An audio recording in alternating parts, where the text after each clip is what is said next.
All right, all right. Looks like we are finally in and live. Here we go. What's good, everyone? OJ here. Welcome back to the stream. I hope all of you guys are having a fantastic day. I know I am. It's been okay. It's been okay for today. I've just been kind of busy with exercise and then, of course, other stuff and then videos and all sorts of stuff. So it's been kind of crazy, but doing my best to keep up. I do want to talk about a number of things today because there's actually a lot of news.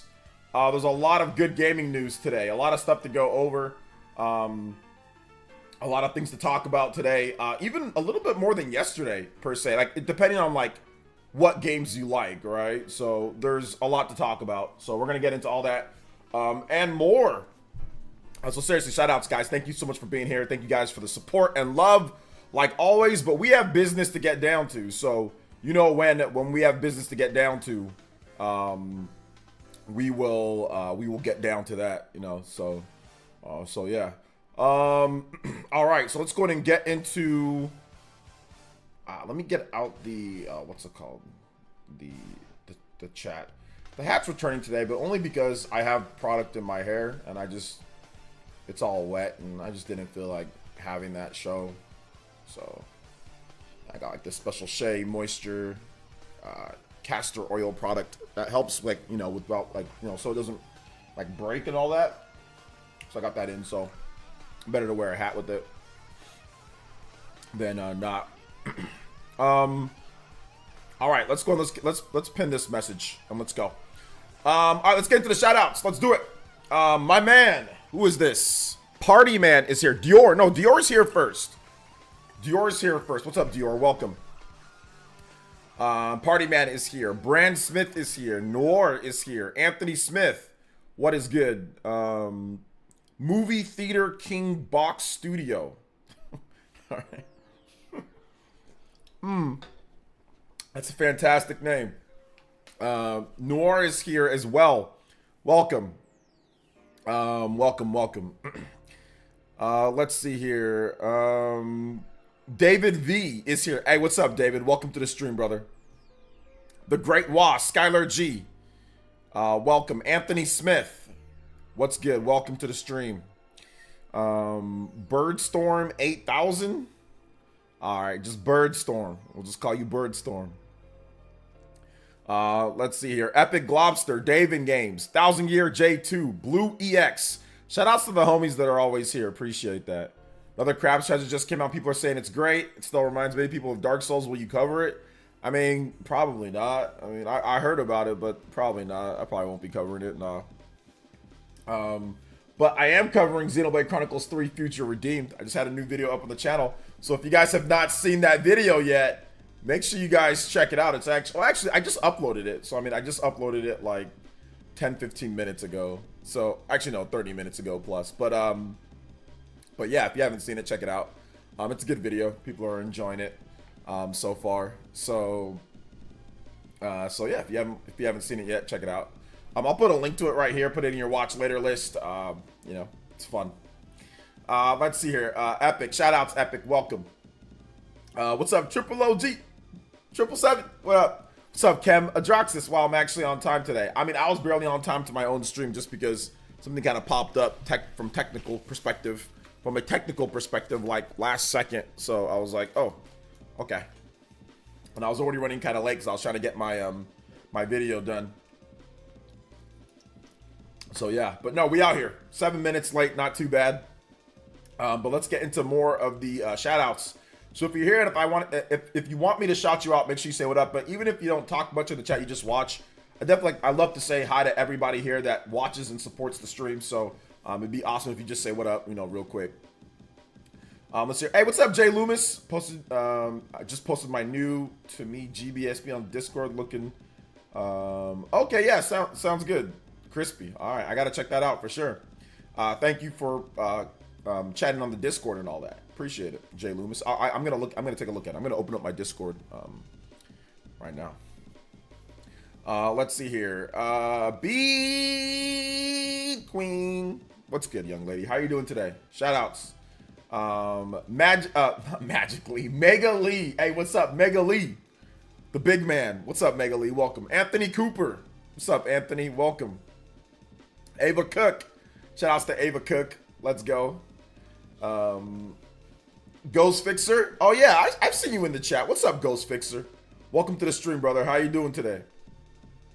Welcome, welcome, welcome. Been playing 2077. Okay. Cyberpunk.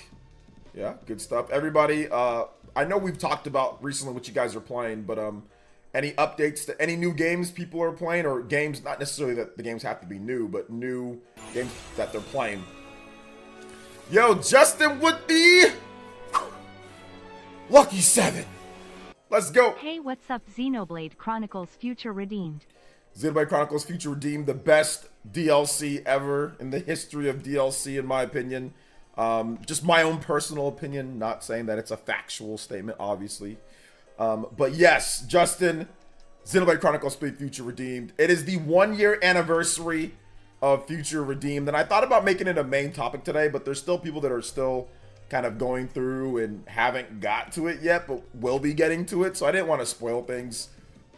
But yes, it is the 1-year anniversary, and I talked about it on my channel today in an edited video. So that video actually took, I was going to talk about the sales stuff today, but I was like, you know what? It's the anniversary. You only get like 1 day to actually post this. So let me just go ahead and post it on the anniversary. Let me override my original video for the day. So yeah, shout outs to Justin. Thank you for the first dono of the stream. You are the Hokage and Stream Ninja. Anybody does $7.77 or more, you can tie up or pass up. The man, the myth, the legend, Caitlin and Justin in the house. Let's go. What's up, Michael Grant? Welcome. We also got Hunter Hunter. Wearing my Hunter Hunter shirt because we got Hunter Hunter to talk about today. So that's going to be a lot of fun too. So you've been playing through the Trail series, finally getting to the newer games. Let's go, Michael. That's a whole endeavor to get into the Trails games, man. The Legend of Heroes games. You got to play like 5,000 games before you even get into them. How about some Golden Sun music? Yes, sir. Yes, sir. Thank you for the $2. Jay Loomis coming through with the combo. We are already punching it up here, boys and girls, ladies and gentlemen. Let's get it done. All right, Jay Loomis, thank you for the $2. And let's get you some Golden Sun music. Golden Sun, man. All right, Golden Sun. All right. Let's see here. What's good, OJ? It's my birthday. Just rolled the credits on OG Final Fantasy. Is that 16? OG Final Fantasy. Why are you saying OG Final Fantasy 16? I don't get it. That's a new game. 10. I know my Roman numerals. That is Final Fantasy 16. So I don't know why you're saying OG. There's only one version of the game. Let's see. Okay, Pineapple. Let's see. A few days ago, anyone with an opinion on FF mode DLC, is it worth it? I think the DLC is worth it. Yeah, and I think the FF mode is definitely worth it too. Yeah, absolutely. I still have that radio scene stuck in my head, especially after all the art book news. Yeah, me too, man. Shout outs to Jay Loomis though. Thank you for the support, brother. Appreciate that. What do you think of Hunter Hunter gameplay? We're gonna talk about that in just a bit. Let's see here. The new game, the game new AF. Yeah, that's what I'm saying. So I don't know why he said OG Final Fantasy. That's like, there's only one version of the game. There's only one, like, version of the game. So I don't know why he said OG version of the game. Justin Xenoblade with the 777. Xenoblade, also Xenoblade, and did I mention Xenoblade? Yes. Also, I sent a background if you want to use it. Yeah, I'll use the background. Thank you so much. I appreciate that. Justin with another $7.77. Gets us to $15 on the board. Let's go. Thank you so much, Justin, for the big support coming through. Anybody does 15 or more, you can put out Justin on the board. Also, Scott Wolford with the 15. Thank you so much, man. I appreciate that. We're going to go ahead and get you up here on the combo as well. Thank you so much, Justin Xenoblade and Scott Wolford, all coming through with some combos. Happy NFL draft day. I hope you are doing well. Keep up the great work. Thank you, Scott Wolford. I appreciate it. I'm doing very good. I can't complain. Stellar Blade is your next play. Yeah, guys, we're going to get to the Hunter Hunter gameplay. We're going to get to all the topics. Don't worry. I just like to kind of get through like the opening, you know, saying what up to everybody and getting through notifications and all that. Jabari Spiral says, hey, OJ, just finished watching your Future Redeem vid. Thank you. What's up, man? Welcome to the stream. What's up, Maverick? Welcome. What's up, Minato Mario? What's up, guys? Welcome. Skylar G started Xenoblade Definitive about 10 hours in. Okay, so you're at the very beginning. It's all good. Stellar Blade next play. My Browns first round again. I'm not really sure. I'm not keeping up with who picks where. I'm just gonna wait till the draft is over, then I'll look at who drafted what or whatever.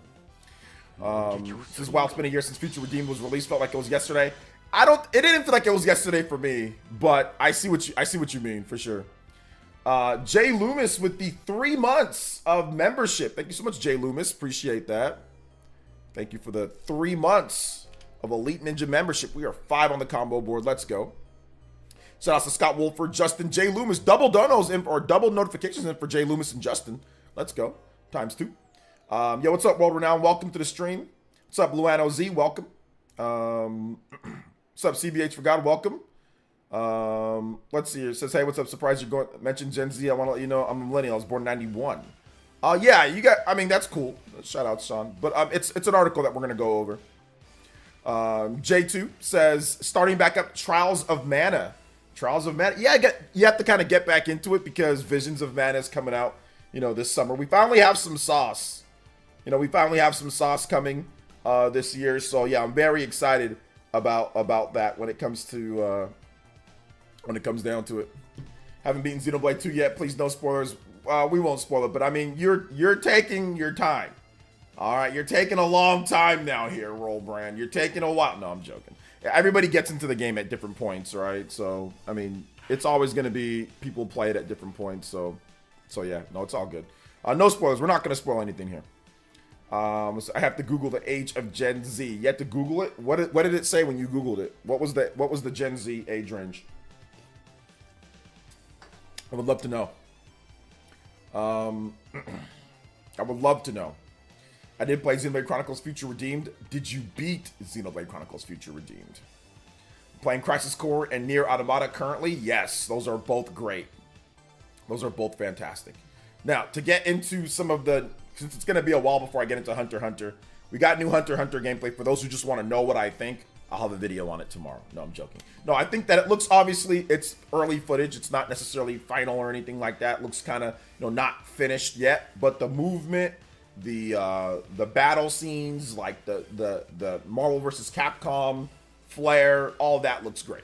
But we will be looking at the footage and going over everything. I'll take it. How about this? I'll take it over Jump Force and Jujutsu Kaisen Shadowed Curse or Curse Clash. I'll take it over all that. I can tell you that right now. I'll take it over the Arena Fighters. 100%. Xenoblade 2 is almost a decade old. It's going on. It's going on a decade. It'll be 7 years old this year, right? Yeah, it'll be 7. It'll be 7 this year. So yeah, it's getting old. But not everybody buys a Switch right then and there. Not everybody picks it up. But yeah, I mean, people are still playing it. Between 97 and 2012. Oh, okay. That's the Gen Z age range. I knew that. I just wanted to see what you were gonna say. While it's been a year since, yeah, I already answered. I already read off that comment, Minato. Yeah, I already read that off. Didn't I? Did you put that again, or did I miss it? No, I saw it. Yeah, I read that. Okay, never mind. It's the same comment. Future Redeem was such a great payoff for the player. If you played and enjoyed the previous games, it really was. If you understand the story and everything, it's really good. Xenoblade 2 is your favorite. It's because there are so many games that have my interest. I don't mind taking my time with Xenoblade games. I got you. Yeah, I got you. But I feel that you should definitely just like play them, play them straight through. It helps with the story, continuity, and keeping everything kind of like in line. Otherwise, you're going to be maybe confused if you wait too long in between games. But I get it. You don't want to burn yourself out on them. And plus, there's other games that come out. Plus, you probably have work or school or this or that or family or kids or blah, blah, blah, right? There's also things that take your time and attention away. You can't just sit there and play Xenoblade games all day, Let's see here. All right. JVB. Shout outs, man. Good to see you here. Welcome to the stream. Let's go. But yeah, there will be no spoilers here for anything at this point. We're everybody's still at like different points. But I mean, I've played and beat them all, and I really, really enjoy it. But yeah, it's anniversary day for Future Redeemed. So, I mean, if you guys have the opportunity, you guys have the chance, obviously, you know, it's pretty cool to kind of just go back and look at some of the awesomeness that Xenoblade's been able to do over the last, you know, decade plus. But Future Redeemed, it came out a year ago this day, and I remember I was on Twitter, and I was like, release it now! I was like posting the freaking meme on Twitter at Nintendo's Nintendo's social media page. Release it now! Release it now! Like, why is it not here? Should have been here like at midnight. Why do I gotta wait till the day to play the game? Why is it not just out at midnight? It should have just been, it unlocks, boom, right there. It should have unlocked at 9 p.m. the day before. Like, you know, it should have just unlocked. Hey, shout outs to Juan DBZ. It's your birthday. Hey, happy birthday, Juan DBZ. Shout outs to the long-time Elite Ninja support, brother. Appreciate you. Shout outs. Let's go. Jacob Dressback with the gifted membership. Shout outs to Jacob Dressback. Thank you for the gifted membership. Let's go. 6 on the combo board. We are almost at our first combo already, our first combo breaker. And we've got a brand new ninja gift leader at the top of the board here. Anybody does one or more gift, you can beat up my man Jacob Dressback. Like always, pretty much every day or very close to it. Gifting memberships, Santa Claus. Let's go. Thank you for the support, man. I appreciate it. I wonder if we'll ever get a direct sequel to Blade 2. You mean Xenoblade Chronicles 2? A direct sequel to Xenoblade Chronicles 2? There's no need for a direct sequel. That's literally Future Redeemed in Xenoblade 3. Like a direct sequel? That's Future Redeemed. Like, there's a gap in between when Future Redeemed starts and Xenoblade 2, but like, yeah, there's no need for that. Yeah, you said what happened in between. Yeah, there's no need to really. There's not really any need for them to go back and do that. Like, I don't think there's really any need for that, personally. I think that'd be a waste of resources. That's something that you could make, like, a new game, and then you can just explain what happened. You know? You don't need to make a whole game surrounding, like, right after that. Personally, I think that's a waste of resources. But that's just me. Oh, what's up, Danny boy? Welcome. How are those Secret Lab chairs? Are they worth the price? Yeah, kinda. What's up, Sly Rye? Welcome to the stream. Future Redeem needs a physical or an updated Xenoblade Chronicles 3. An updated Xenoblade Chronicles 3, like a combo pack with it, was probably the best option. The problem with doing it individually is that people might think that you can just play that game and everything's fine, like, because it's all self-contained, but it's not. You need to kind of play Xenoblade Chronicles 3 in order to do that. So I see why they attached it to it. But yeah, I would probably say just like a complete edition that has everything on the card. That'd be cool. But I doubt they would do it separate, because that would... People would just think you can just buy that, and they'd be like, what the hell is this, you know? Let's see, I'm also replaying a lot of Dragon Ball Z games. Yeah, that's what I wouldn't waste my time replaying Dragon Ball Z games. I wouldn't waste time doing that. But I know, I get it, you know what I'm saying? Like, the new Dragon Ball Z games coming and stuff like that, but I wouldn't waste my time doing that. But everybody has their own time. Everybody has their own, you know, what they want to do, so I get it. But yeah, that's not something that I would do. Not right now. I mean, but then again, not everybody loves Xenoblade as much as I do, you know, so, I mean, everybody has their different things that they like and dislike, you know. What's up, Nappy Fresh? Sandland looks fun, too. I mean, it's not my type of game. I mean, I tried the demo. It's not for me, but I'm happy for the people that are trying it out or buying it or liking it. So, yeah. Dude, oh my god, dude, oh my god. I'm not, listen, Obi-Wan plays, I'm gonna time you out, dude. And here's the reason why I'm gonna time you out. Stop talking about Jonathan Bark. He's a fraud. He's a fake. He's admitted to lying about things. Like, he's admitted to faking things. He's a fake. So stop bringing him up here. You bring him up here every time. I'm pretty sure it's just you. Just the alt account. Just do an anime short. Yeah, anime short. I would just say, like, even like a scenario maybe within or like cutscene back. I just don't know if there needs to be a whole game based around that. I mean, that would be cool. Don't get me wrong. I'd play it. But I'm not sure if there needs to be a whole game based around that, you know? But yeah. Let's see here. 30 frames per second for Paper Mario. Yes, it's in 30. You can tell by the overview trailer. As for what happened with the ending Future Redeemed, it's probably going to be Xenoblade Chronicles 4, but it can go anyway. I mean, we'll have to wait and see. But we'll see if it's Xeno 4 or what they're going to do. Ninja, do you think Switch 2 will be announced this summer? No, I think it'll be announced in the fall. Let's see. Hey, what's up? Light It Up. Welcome to the stream. I remember the first real trailer we got for Future Redeemed. It was so hype. Yeah, that was the It's Coming April 25th trailer where they actually like showed, like told us, hey, it's coming at this point. We got like a little teaser thingy, which didn't show much. Showed like Matthew and him just like going to the side. It wasn't really much, but yeah, that first actual trailer, then like with the release date, that was wild, dude. That was, it's like you had to be there. It's like one of those things you had to be there. You know, I have not tried out Zal yet, but I'll check it out. I'll light it up. I'm gonna buy the game. I'm gonna check it out. So I'm so late on this, but I need to check out that the Nen Impact. Oh well, we're gonna watch it right now. So we're gonna watch. A lot of people are disappointed with it. They think the graphics suck and the animations are okay, but they just think that like the effects on the animations, the base gameplay is there. It's good. I mean, if you like Marvel vs. Capcom, it looks like that. You know, it looks like Marvel vs. Capcom 2, Marvel vs. Capcom 3. So it's like that, which is good. That's definitely a good thing. The gameplay, I already know it's going to be a better game than like, you know, anime arena, like Jujutsu Kaisen and Jump Force and all these stupid arena fighters that have been coming out. It's going to be better. Like, you can already tell it's going to be better, but it's not finished yet though. It's just like an early build of the game, you know? So yeah. Mario Kart 8 back at the top weekly Japanese charts. The game is greatest evergreen, the greenest evergreen game. That and like GTA might be a little bit more, but in terms of the Nintendo first party, yeah. So yeah.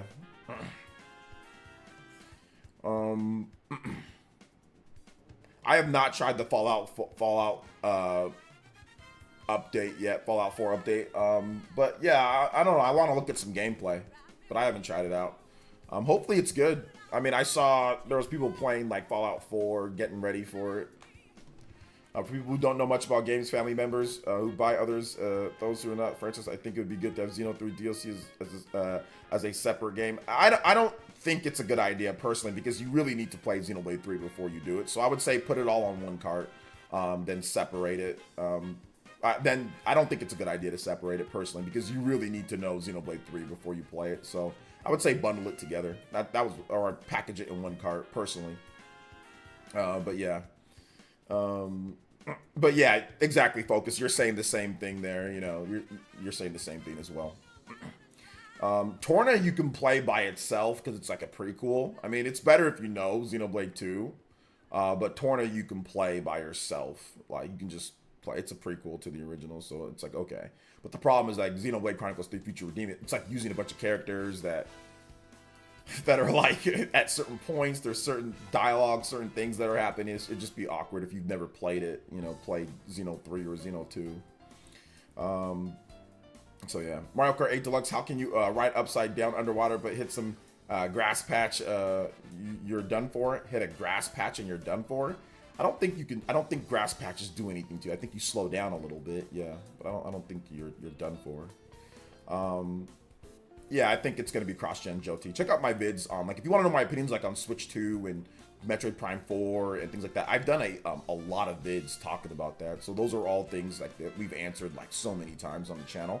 But yeah, I think it could be cross-gen Switch 2. Yeah, absolutely.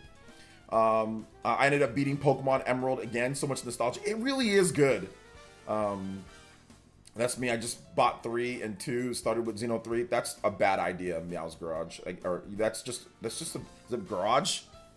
That's a bad idea. Play Xenoblade 1, then play Xenoblade 2, then play Xenoblade 3. Don't do Xenoblade 3 before 2. You're completely ruining the continuity of the game. You're completely ruining the story for yourself. Don't do it. It's a bad idea.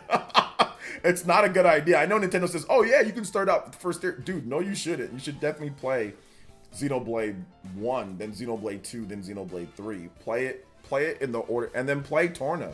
You know, do that. There's no point in starting with Xenoblade 3. Like that, you're just ruining things for yourself. You're just ruining it for yourself. I mean, at the bare minimum, play Xenoblade 2 first. I mean, why are you hopping right into 3? Play 2 at the bare minimum. The problem is that like Xenoblade 3 does a lot of stuff. Like, if you don't know the context, you have no idea what's happening, like with the world and certain things, if you don't play Xenoblade 2 first. And then there's characters from Xenoblade 2 that are in Xenoblade 3, and they're going to be talking, and you're going to be like, why do I care about this person? Or who cares? You know, you're going to completely lose context on certain characters if you don't play Xenoblade 2 first. You're not going to know why they're important. You're not going to know why they're in the position that they are. You're not going to understand why they've been alive for so long. You're not going to understand anything. It's just going to feel weird and hollow. The characters are very important. So I think starting with 3 is a really bad idea. And I know I'm just telling you from somebody who's played all of them. I think it's a really, really bad idea, and you should reconsider. Like I said, at the bare minimum, at least play Xenoblade 2. Start with that one. But I think you should go in order 1, 2, 3. So yeah. I don't understand why people like what's the logic of skipping narrative-based games? Like Danny Boy says, I played 1, then went to 3. Like, what's the logic of skipping games? I don't get it. Like, that makes no sense to me. But okay. It's all good. It is all good. Japan Gen Z hate PS5. Wow, yeah, it seems that way. They're not really big fans of PS5 and Xbox Series right now. Some people don't believe in spoilers for a super annoying reason, and all these will be the same people who tell others their invalid opinion on it. Maybe. I bought number 3 first, and then I really got sucked into the combat. It's a bad idea. I get it, but it's a bad idea, bro. You're ruining the game. You're ruining the story in the game for yourself, man. I would say cold turkey it, man. Drop it and go back to Xeno 1 or 2. I would really say do that, man. But hey, it's your time. It's your whatever. But I don't want to hear ish. I don't want to hear a damn thing about you talking about story or how it's not good or anything like that after you're done playing Xenoblade 3. I don't want to hear a damn thing about it. All right. So don't come here complaining that the story sucks, or I don't know what's going on, or whatever, or I gotta watch videos, or it's this or that afterwards when you don't understand. So because that's who you guys are. These are the same people who will say, oh, it's not good. Did you play 2? No. Did you understand it? Not really.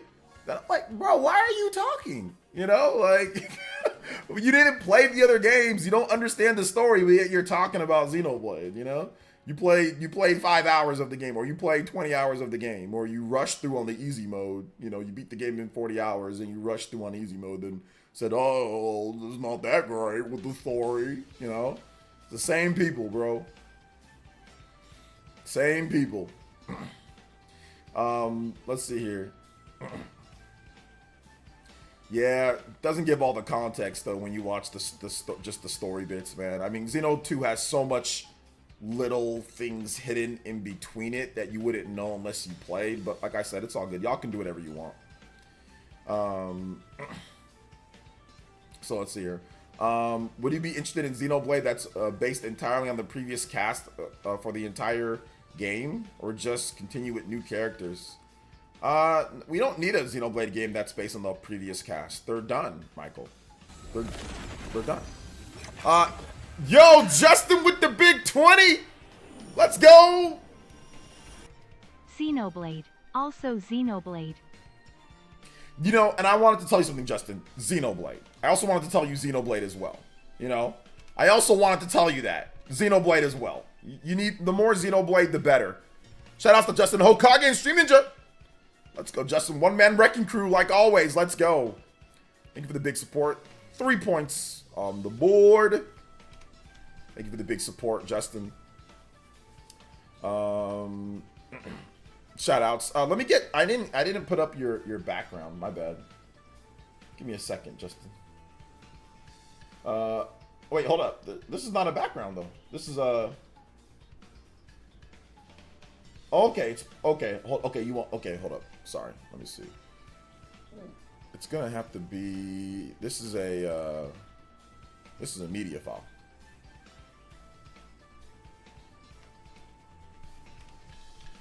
Got to do a little bit different thing for a media file. It's a little bit different in terms of how it works. There we go. Well, it's on my face first. Let me let me get it over here. All right, there we go. But now we have to transform it. All right, there we go. Shout outs, appreciate that. We are in the Pokemon universe, not at this point. Let's go. Shout outs to Justin. Thank you for the support, brother. Appreciate you.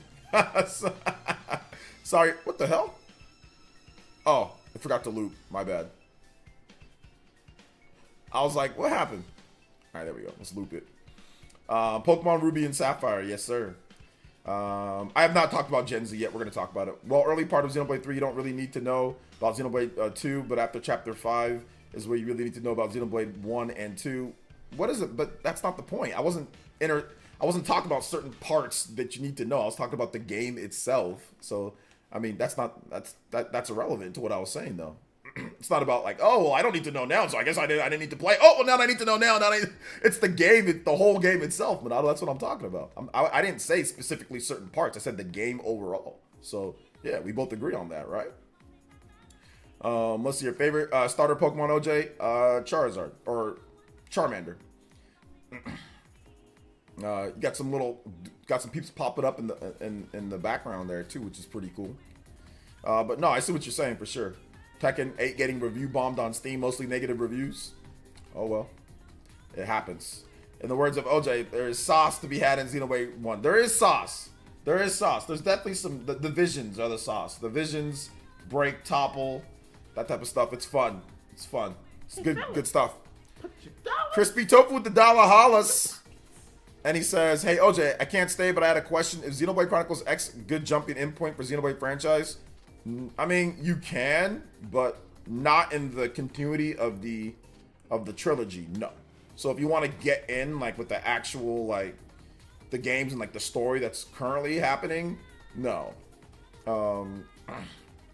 So no, absolutely not.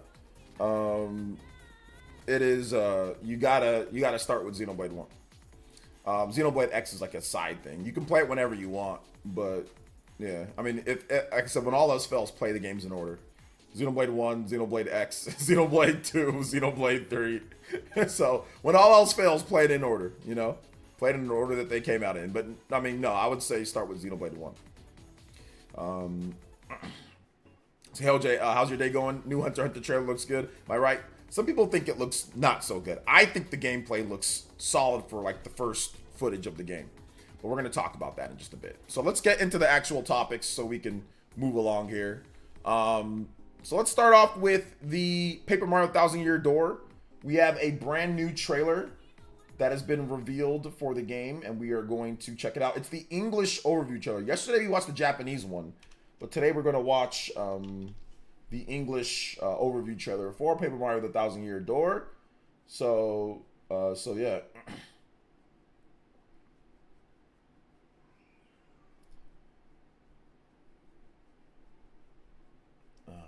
Hold up. Here we go. Paper Mario 1,000 Year Door. And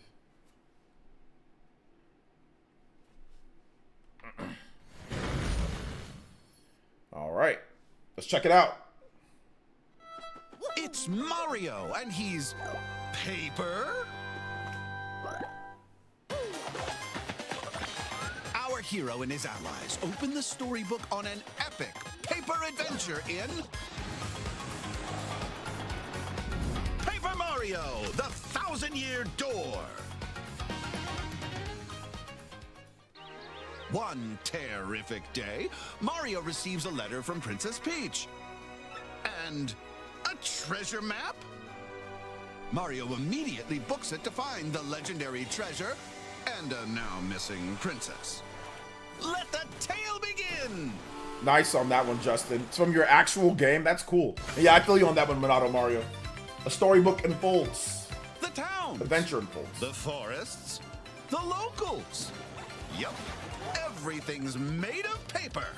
Each colorful location boasts its own unique flavor and a tapestry of challenges.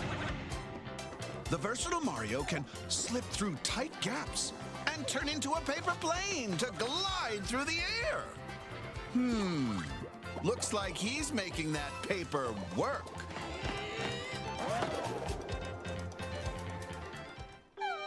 You'll also get to play as Princess Peach. And Bowser. With pretty unusual adventures of their own. I don't think that's her. Partners aplenty. Partner up with Goombella, an upbeat archaeologist in the making who provides valuable insight. the shy yet determined Koops, who can ram enemies and objects with his shell.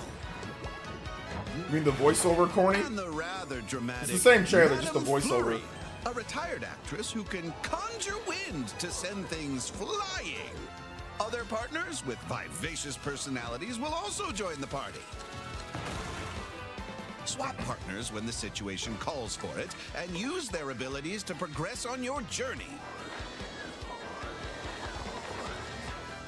Enemies include a mysterious organization also hunting for the treasure, as well as a fearsome dragon, an egotistical I didn't review wrestling Raincoat, champ, but I played it. and plenty of other characters lurking in the shadows.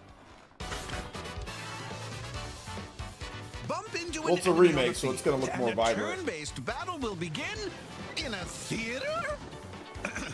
Anyway, when it's your turn, you'll select a move to perform. Yeah, I liked it.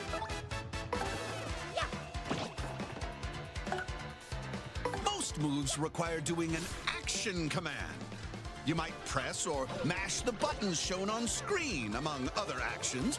Perform an action command with good timing, and you might get a better outcome. The audience will also cheer for you, and seats will gradually fill up. Impress the audience to earn star power, allowing you to unleash special moves. Use them, for example, to deal loads of damage to enemies and turn the page a tide of battle. I'm ready for this game. Equip badges you find during your travels to gain benefits from Mario and his partners. You can also use fire flowers and POW blocks, among other familiar and peculiar items. And I'm during ready. battle, stage props can fall, or the audience might throw stuff. So try not to get torn up in all the chaos, Eat the audience. Roll up to the Pianta Parlor, match pictures, or play mini games using Mario's paper abilities. Challenge the pit of 100 trials. Battle waves of enemies to reach the 100th floor. Find star pieces and shine sprites to unlock galleries, where you can view concept art and listen to music. The music. There's so much to explore, with surprises around every fold. It's I'm not talking about impossible, football today, sellout. Unbelievable, even.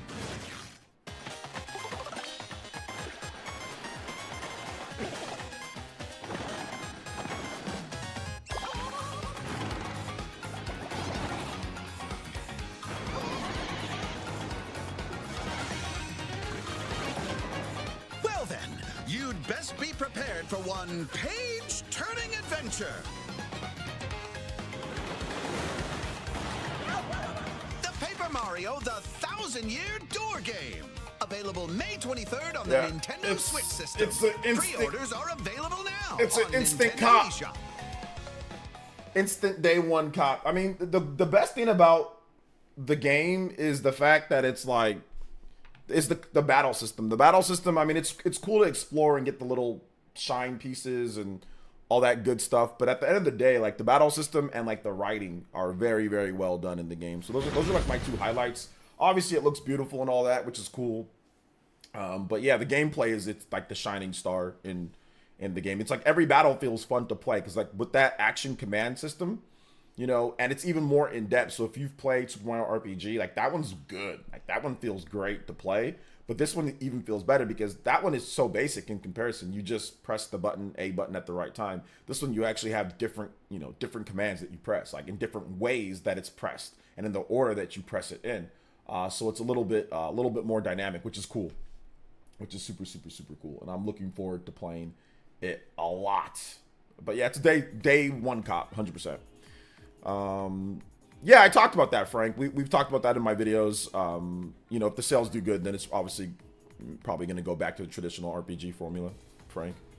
Hopefully this leads to better new Paper Mario games, as the last few have been lame. Exactly, that's what I'm hoping too. That's what I'm hoping. But I think Super Mario RPG in this one will, if it does well, which I think it will do well. Like I think it's going to do very well. So I think it will. Yeah, 1,000 Year Door holds up very, very well. I mean, you can play the original you know, and be like, oh wow, this is still really good. Like the writing's still on point. Everything's still really good with the game, you know. So yeah, absolutely. Shout outs to hold up, let me make sure that I got this right. I think we might have the first combo breaker. 1, 2, 3, 4, 5, 6, 7, 8, 9. Okay, never mind, we're good. Shout outs, man. So it's now that little root town, I think. Little root town. This fellow Gen Z gamer confirmed PS5 sucks. Well, they're talking about people in Japan. Ace Condor, not here. So I'm going to be in Australia that day. Wink, wink. Yeah, I'm going to be in Australia that day. Yeah, exactly. I think a lot of people might be in Australia that day, just so you can have a little bit. I remember the last time I did the whole Australia thing was was Pokemon Legends. So what was that? Was that 2022? That was 2 years ago. The last time I did the whole Australia thing. So yeah, I've been excited to play games, but I've been able to like wait. But I really needed to play Pokemon Legends because it was just such a different thing. I really needed to play that game. Oh man. So yeah. So this is what a remake should be. They need a different word for games like FF7 remake, not remake. Well, I guess the second one's called FF7 Rebirth. So yeah, I'm getting ready, man. I'm getting ready. I'm shocked everyone still play Mario. I just can't. You're so shocked everyone still play Mario. I just can't. I mean, Mario sells a lot, Anthony. So I mean, yeah, people still play it. I mean, it still sells. It's still popular. So of course.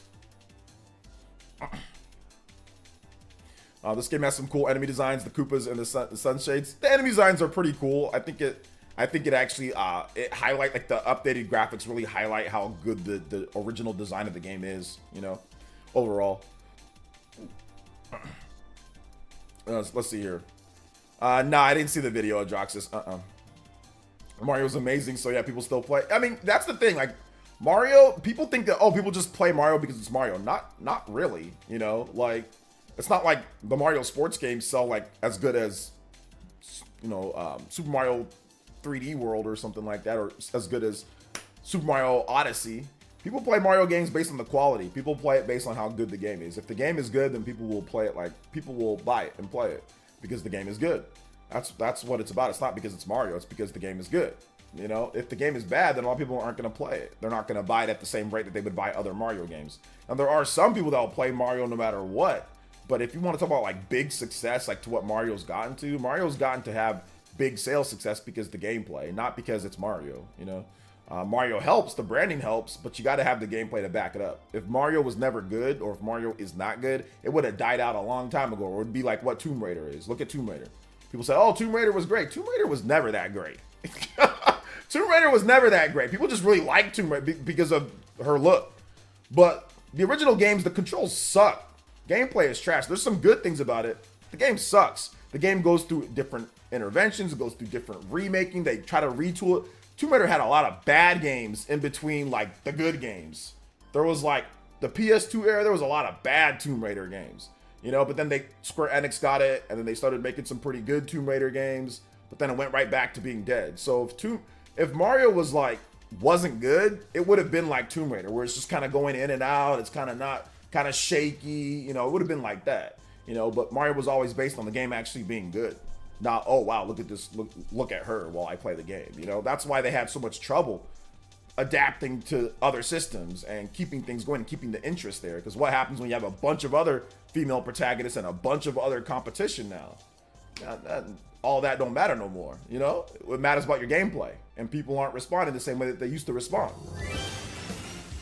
Yo, shout outs to Justin and Mario, Party Man and One. Yo, Justin on a tear today. Let's go. Thank you so much, Justin. What the heck, man? Can I get some Paper Mario Rouge port? Crazy. You absolutely can. Party Man getting his butt whipped. Let's go. Shout outs, man. Appreciate that. 50 on the board. We're going to go ahead and up that another point. $50 no. Let's go. Double combo breaker. Let's go. Shout outs. Let's update the board as well. Poor Party Man getting bodied. I don't understand why we need to add salt to chocolate. I don't know what the hell you're talking about, Vito. I have no idea what you're talking about, man. But welcome to the stream, buddy. Welcome to the stream.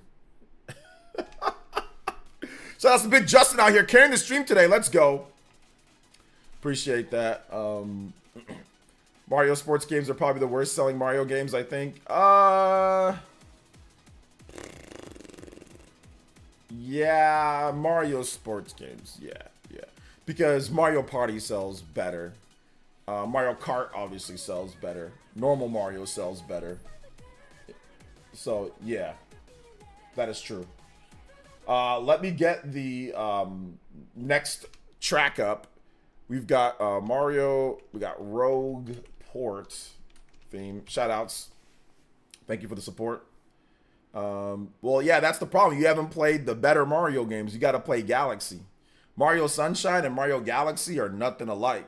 So if you don't like Mario Sunshine, that's fine. But you need to actually play the other good ones. Mario Galaxy is rated way better, sold way better. So, like, you should play Mario Galaxy. Or you should play Mario Odyssey. Or you should play Super Mario Bros. Wonder. All of those are way better than Sunshine, in my opinion, at least.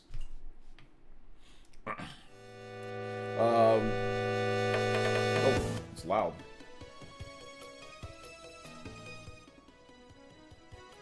But even then, Mario Sunshine's not bad. Like, it's just not for everybody. There are better Mario games than Sunshine. Yeah, Sunshine's not bad. It's just a different type of game. But, nah, like, Mario Galaxy's better. Let's see here. What's up, Nintendo? Welcome to the stream. How you doing today? Welcome. Mario spin-offs worse than sports. Well, we went over spin-offs. Sales-wise, I mean, the spin-offs, Mario Kart, Paper Mario. I mean, Paper Mario, or like the Mario RPG series, I mean, it's kind of like the same. They sell about the same, you know, at this point. But there's not really much. So it'd be either the Mario sports games or like the Mario RPG series. But I think Super Paper Mario has sold better than any Mario sports game from what I remember. So I guess, I mean, and like kind of have to give the edge, I guess, to the Mario, like the Mario RPG games. But like, yeah, if you averaged it out, it's about equal, you know. So yeah.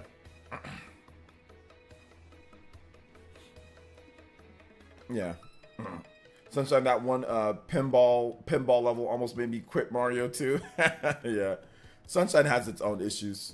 But yeah, some people love the game. Speedrunners really like it a lot. Let's see here. So I had Wonder, gave it to my nephew. I just wasn't feeling Mario. I love Sonic. I'm sorry, guys. I feel sorry for you for actually thinking that Sonic is better than Mario. You don't gotta feel sorry for us. We're everybody that plays Mario is fine. We're actually buying the games. And we're playing. So Mario's actually winning awards and scoring higher. I feel sorry for you for actually thinking Sonic is better. But hey, man, if you think Sonic is better, have at it. Have fun. Have fun with your mid-70s games and never winning game awards. I ain't trying to be mean, but no. That's whenever Sonic fans talk, oh, Sonic's better, I'm like, hey, if you think it's better, fine by me. Just have fun with your crusty review scores and your low sales compared to Mario. And yeah, I'm okay playing Mario. Because I played Sonic Frontiers and Mario Wonder is like a million times better. Like, I can't even like stress. Mario Odyssey and Mario, it's like Sonic Frontiers is here. And Mario Wonder and Odyssey are like, the gap is so big, it's comical. Considering how long both of the franchises have been around, the gap between 3D Mario and 3D Sonic is so large, or just Mario in general, just like Mario's main adventures in general, it's comical how bad it is in comparison. But I get why Sonic fans like Sonic. It's a cool game to play. He runs fast, you know, so I get it. I get why people like Sonic. I get why people like it. But I think Mario fans were okay. You don't got to apologize, Anthony. Enjoy Sonic. Enjoy your Sonic games, man. Enjoy them. Enjoy them. Enjoy. So yeah, no hate on my end. No hate on my end. Enjoy it. Mania is good. Mania is good, but I mean, it's still not up to the level of Mario Wonder. Or I would say Mania is good for like a Sonic game. It's good, but I think Mania is not as good as like I'd be hard pressed to say that Mania is better than like Super Mario World, you know, or better than like Super Mario Bros. 3. I don't think Mania is even better than the old 2D Mario games. Like, I think Mario 3 is better than Mania, and Mania Plus. I think Super Mario World's better than Mania. And you know, Mania is great. It's good for what it is, and I think that I'm a classic old school Sonic fan myself. I like Sonic 1, 2, and 3. But it'd be hard pressed for me to say that I like Mania even more than Super Mario World or I mean, even like, dude, I think I might even like Yoshi's Island more. Might be better than Super Mario World 2 Yoshi's Island, even though I love that game. I can think objectively and say, okay, Mania is maybe better than that game. But I don't, like, maybe it's Mania is better than the original Mario Bros, like Mario 1 and Mario USA and maybe Lost Levels. It's better than all those. But OJ Sonic has the edgiest song ever. It does. Oh. It does have the edgiest song ever. So yeah, I'll give Sonic Mania better than Mario. Justin, I'll do this. I'll give Sonic Mania, and Anthony, I'll give Sonic Mania better than Mario 1, Mario 2 Lost Levels, Mario 2 USA, and that's what I'll say it's probably better than. I don't think it's better than any other, and I'll probably say it's better than like New Super Mario Bros, some of those games. I think it's better than those. As good or better than like New Super Mario Bros. Like New Super Mario Bros. 2 for sure. New Super Mario Bros. Wii, maybe it's as good as that game or better. New Super Mario Bros. U, stuff like that. But in terms of like the main new Mario games, it'd be hard pressed for me to say it's better than like the old ones, even like Mario 3. Lost Levels. Lost Levels is great. Lost Levels is really good. I just don't know if it's better than Mania.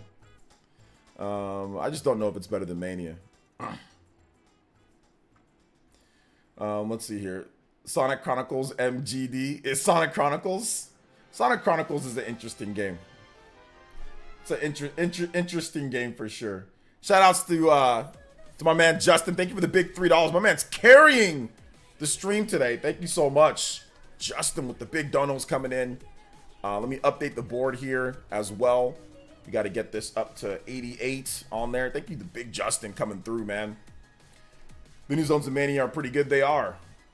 How many new SM Bros are there? How many new? I think there's 4.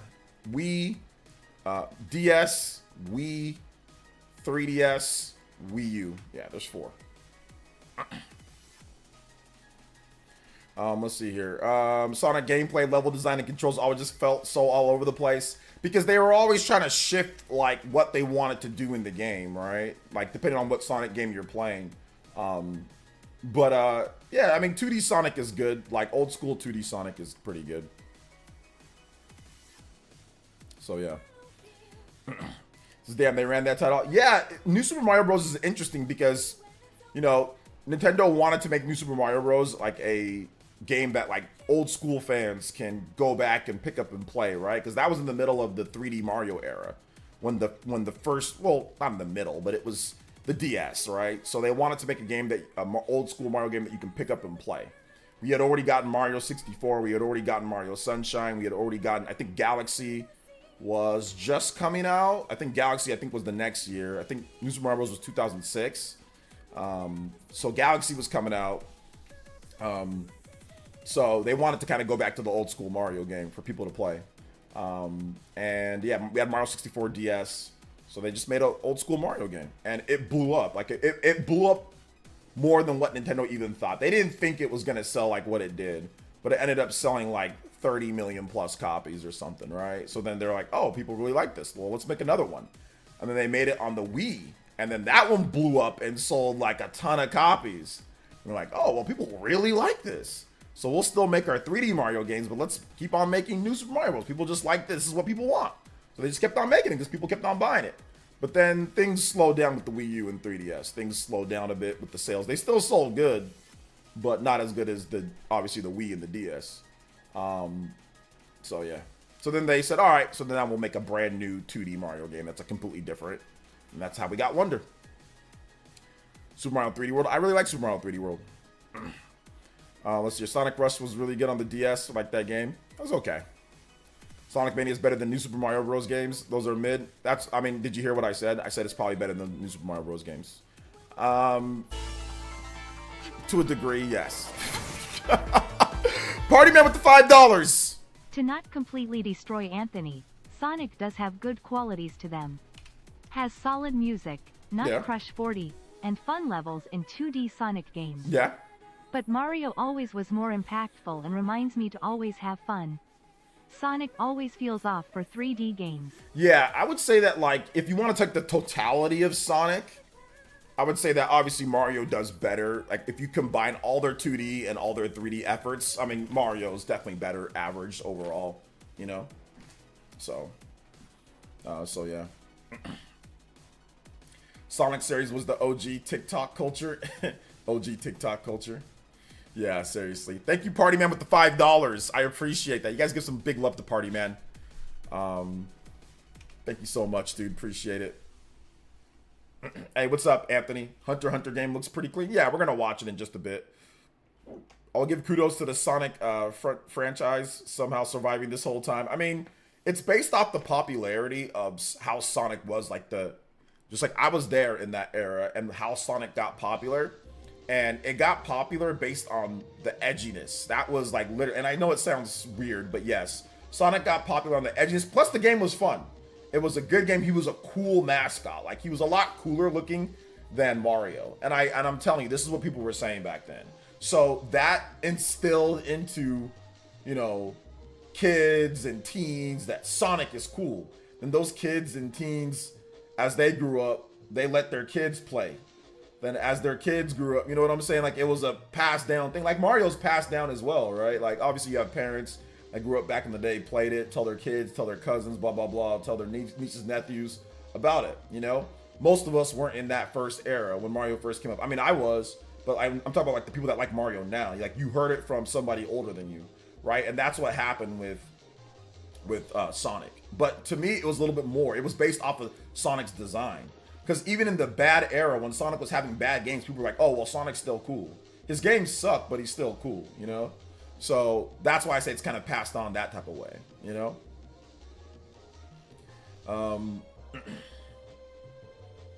So, yeah.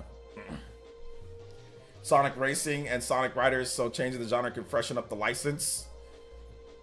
I mean, it could, but, I mean, that isn't... You got to make sure that the actual game itself is good, too. That was the problem. That was the problem.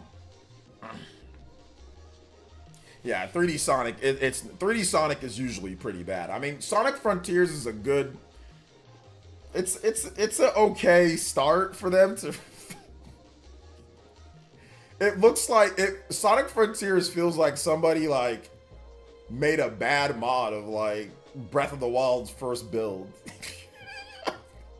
You ever seen like that ghetto Breath of the Wild first build? It feels like it was like a really bad mod of Breath of the Wild's like ghetto first build, and they're like, all right, let's just go with it. Let's just run with that, and let's make them where you can run around in empty worlds with speed. But yeah, man, I played that game one night for like 2 hours. I'm just like, yeah, it's damn good. No, I'm good, man. I'm good. I'm good. So yeah, is what it is. Sonic Frontiers is crusty though too. I mean, it's not good. I mean, it's okay. Like I said, it's okay. And we got Blast Processed. Sonic and Knuckles is my favorite Sonic game. Sonic and Knuckles is my favorite one. I contemplated getting Sonic Frontiers, but it just felt like a bad copy of Breath of the Wild. It feels like I said, they jammed Sonic in with Breath of the Wild. But it's even, like I said, there's like other good things about the game, but it just feels off, man. It just feels off. I mean, the Switch version is not great either. I mean, it's okay, but it's not great. Let's see here. Jay Loomis with the 2 says, I'll say it, Sonic is trash. No, Sonic is not bad. It's just there's a lot of bad games, but Sonic itself is, you know, the worst Sonic game ever that I remember playing. You guys can still watch this video or watch the video on my channel. Sonic Boom Rise of Lyric on the Wii U. That is like An abomination. Dude, that game is so bad. Oh my god, it is so bad. It is such a bad game. It was crazy how they were hyping up that game. I was hyping up that game. I went to E3. I played it at the E3 booth. I was like, oh yeah, Sonic Boom Rise of Lyric. And when I was playing the game at E3, I'm like, it's not that great, but you know, it's early build. You know, it's all good. It'll be fine. I was wrong, man. I was wrong. It's like somebody was like, ain't that cute? Ain't that cute? But it's wrong. Sonic Boom on the 3DS was not that great. It was just better than the Wii U version, but it wasn't a good game. It still wasn't an actual good game. It was just way better than the Wii U version, but the Wii U version was so bad. You know, so people are like, oh, well, it's better than this one. Yeah, but the game still sucks. The game's still bad. Yeah, I did hype that game up. I did. It was a long time ago, but I did kind of hype it up, and it ended up being trash. God, it was so bad, dude. Little Timmy's first open world game. But it's all good. You know, it's all good. All right, let's get into this Hunter x Hunter stuff, shall we? Let's get into this Hunter x Hunter stuff. And Justin, if you want some more tracks, let me know. I will play them for you, man. I will play them for you. All right. Let me see here. Hunter gameplay. All right, Hunter x Hunter gameplay footage. All right. I think we got the. I think somebody uploaded it to their. Oh no, he's talking over it. So yeah.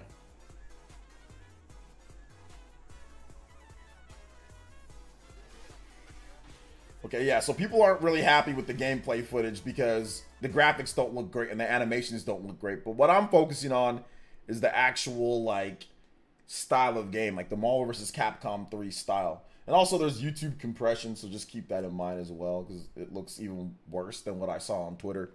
So yeah.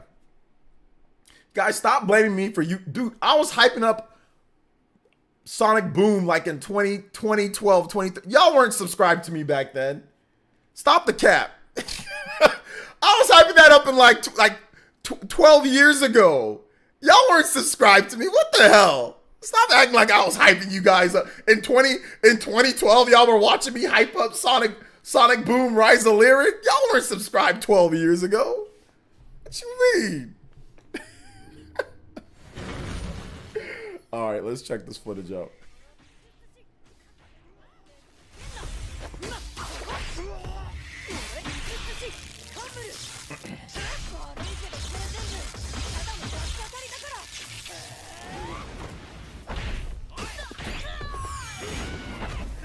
It's over here. A little quarter combo. Yeah, it's a 2D fighter. It's like Marvel vs. Capcom 3.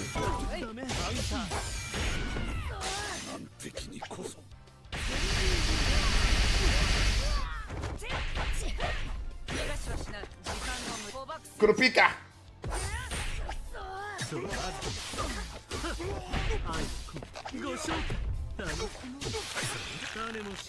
Yeah, RGT Hisoka. Where's Shawing? They need to show. They need to do Shawing in the game. If he beats Gon, he goes Shawing.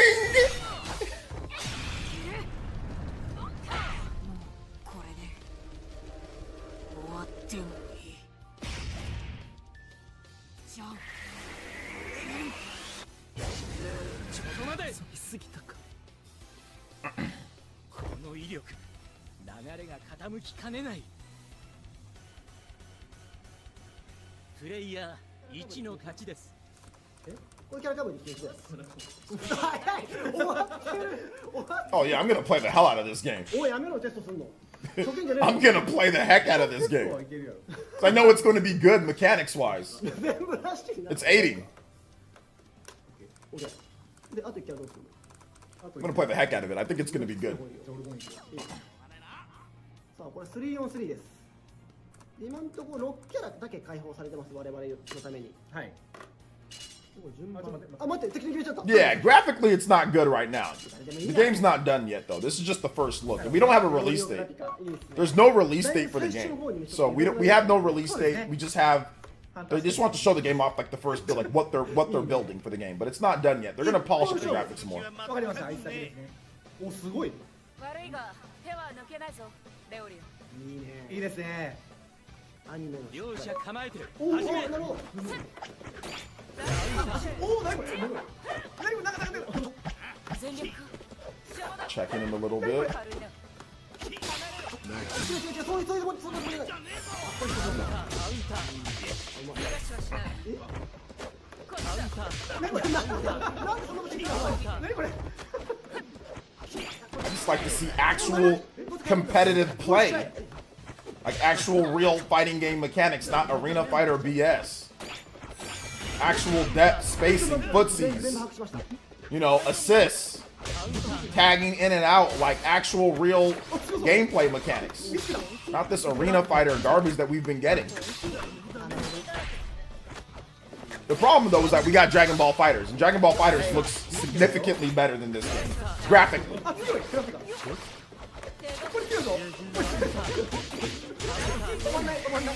Oh yeah, the gameplay seems fantastic. I said, you like Marvel vs. Capcom, it's gonna be right up your alley. But I get it for the animations and like the effects. Oh my god, yo, Killua is completely bodying him. Got 24 hit combo, you got super meters, over gear, probably enhanced speed, strength, and ability.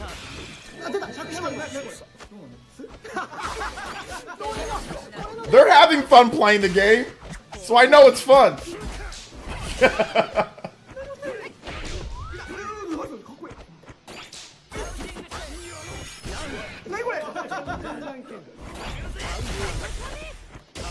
Yeah, the fundamental design's solid. They just gotta polish up the graphics. Oh. Mashing. Stop mashing. Leodio! What is it? Oh, he's spamming! Yeah, you gotta patch that out.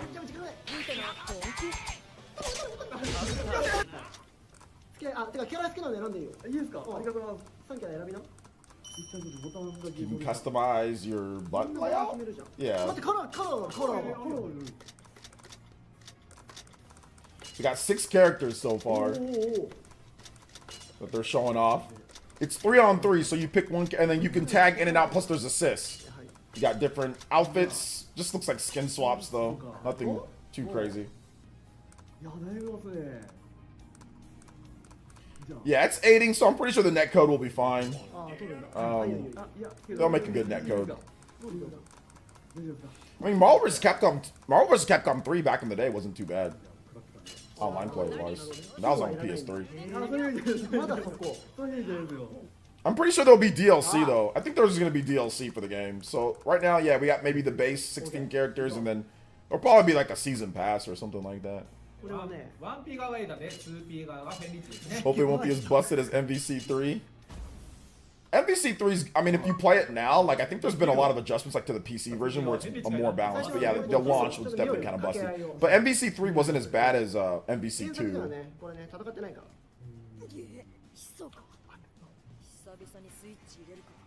But I mean, it's a whole new game. So, like, MVC3, it's completely different. They have way less characters here, too. So, it's a little bit easier to balance like, when you have less characters. Look at that thing that, remember that thing that you have to, didn't you have to like, hunt down that thing with Killua and Gon? When they were training with that old lady that looks young? What's up, Paul Gale? I can already tell Killua's gonna be like my main. I can already tell.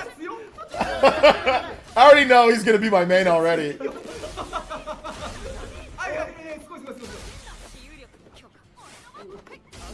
Definitely gonna be Killua and Gon. Oh. Oh, here we go. A little mix up, but he just missed. I'm gonna be super basic and just go with Killua, Gon, and Kurapika. 待って俺の頑張り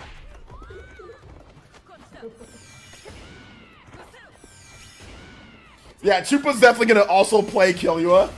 He's gonna be like, oh, I used him first. I've always liked Killua. Chupa's definitely gonna do that. これダメ強すぎる We're gonna see so many Gons online. It's gonna be Gon versus Gon versus Gon versus Gon versus Killua versus Killua versus Killua.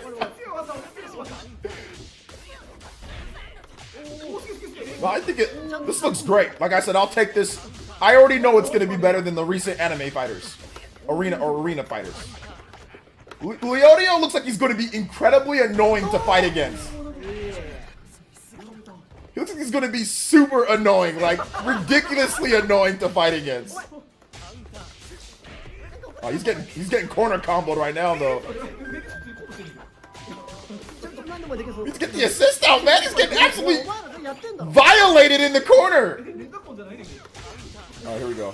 しゃあボタン一発これでこれまずいよ Well, we only have the 6 characters confirmed right now. Pony up. おおすごいいやそれめっちゃ強いな All the characters that are right now confirmed, you can see them. They're all おおそうしゃあ shown off. おお拾ったあそれはダメそれはダメ本当にそれはダメ本当にそれはダメなんだ A nice little air kick from Kurapika. これいったこれいったあこれ多分 Oh, you missed. 今日だはいはいはい Oh, he's in overgear? おっちゃうこれちゃうか 選んでいったらいいんじゃないそうですね先ほどこうスキルを使って I don't think there's any Steve of Hunter. Steve of Hunter Hunter. なんすかいや俺クラブでさっき使うあじゃあ見てる I think they're trying to use different combinations now. I like the art style that they have right here, kind of like the drawing, but they need to, like I said, make those effects with the graphics. Like the art style needs to just be changed up a little bit. Well, not completely changed, but they just need to add a few more. Like see how like kind of like the pencil, like almost like manga drawing. If they need to add a little bit more of that flair to the graphics of the game, if they do that, then it'll be a lot better. It's like right now it looks just very basic, kind of like shading and coloring on the character and like drawing on the characters. So they just need to touch it up a little bit more. You know, of course, improve the environments, and they'll be fine. Gameplay-wise, and then they also like the animations for not animations, but like the effects for like when you hit somebody. Maybe those get tuned up a little bit more. But like in terms of the gameplay mechanics, just balance it.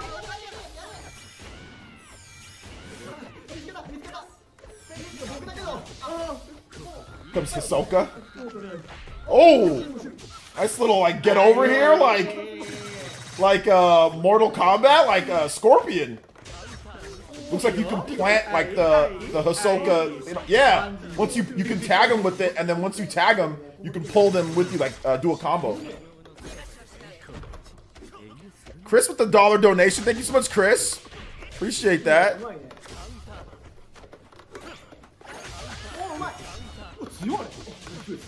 Granoyo gameplay. I mean, this is the first gameplay, so I don't think they need to show us all the characters now. Like, you gotta roll stuff out, but they'll roll it out, man. This is just like the first gameplay, dude. They're probably not ready to show the rest, like balance the rest of the characters. So. No, we don't need anybody. No, we don't need anybody being broken in the game. No, no, that's not what we need. We don't need broken characters, guys. That can kill a fighting game right away. Just having a character that's broken, no, we don't need that.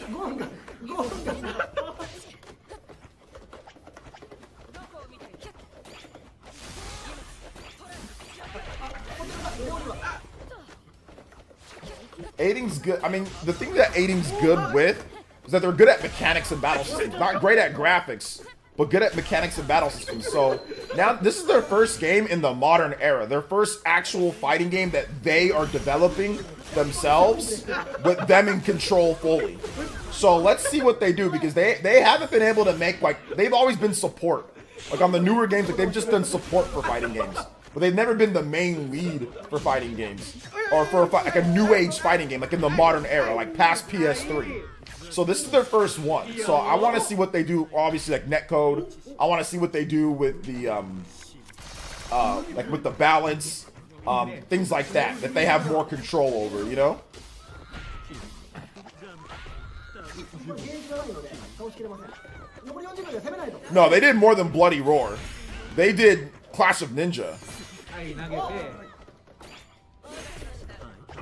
And they did MVC3. I would say their best work to me, for me, it's Clash of Ninja. But not everybody played that game. Yeah, pretty much. I imagine they made a Naruto game in this era first. It would have been similar look. Yeah, absolutely, absolutely.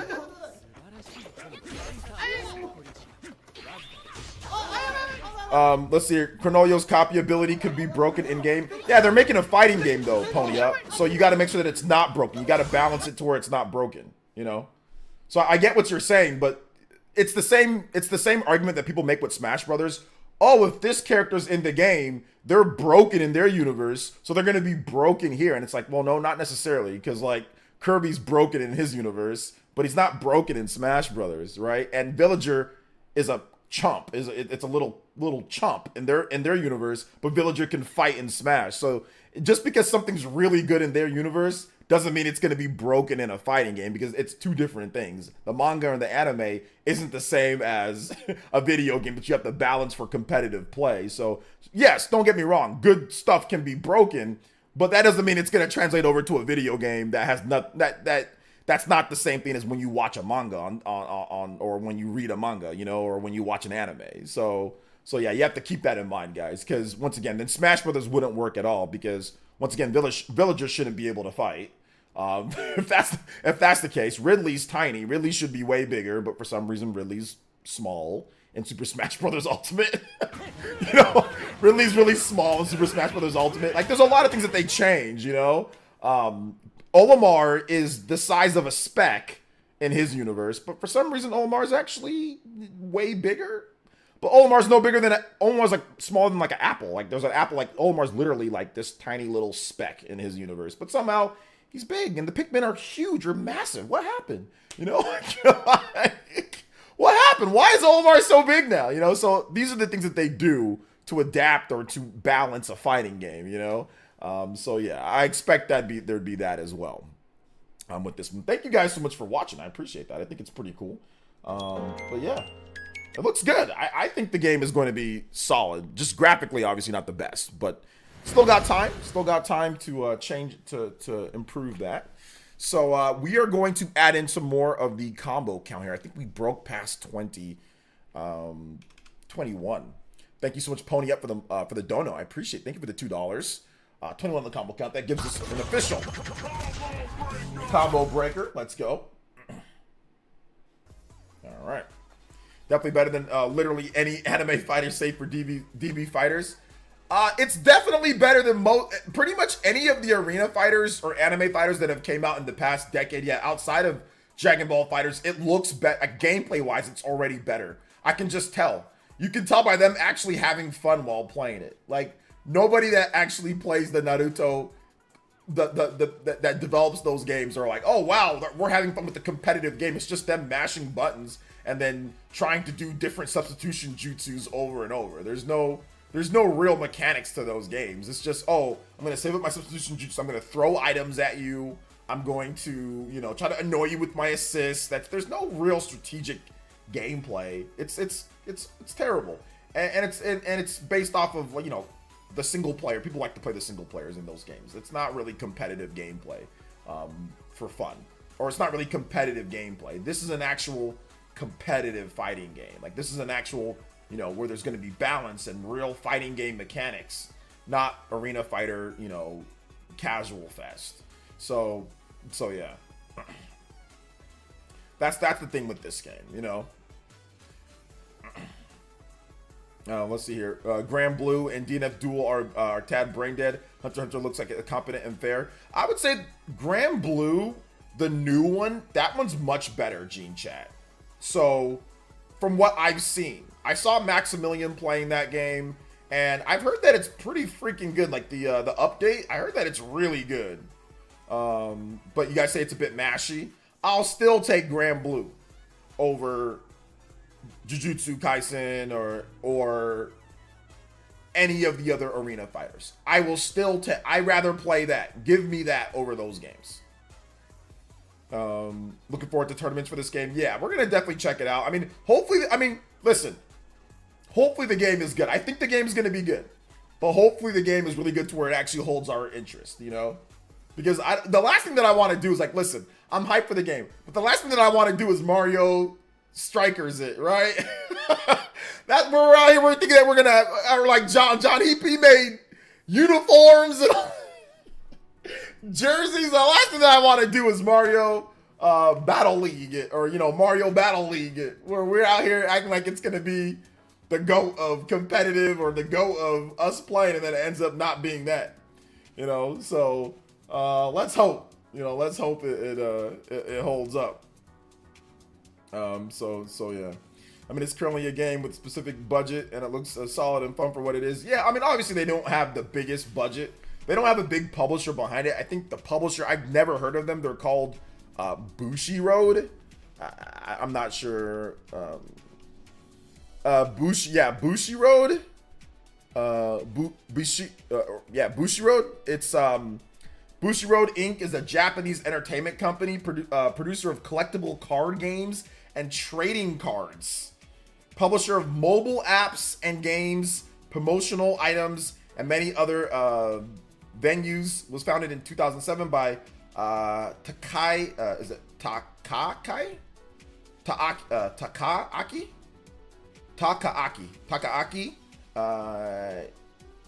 Kidani, and is headquartered in Tokyo. So, I mean, they have subsidiaries of New Japan Pro Wrestling, and they're apparently worth $48.8 billion. So they've got money. But they make mobile games, so they budget. They're not a massive video game publisher like Bandai Namco is, They're not that. So let's see what they've made. Let's see what video games they've actually made. So the video games they've made, they made Cardfight Vanguard. They haven't made a lot of games. They've made Brand G Dream Girls Band, they made a Prince of Tennis game in 2017. So yeah, they don't really have any. This is probably their biggest video game endeavor at this point.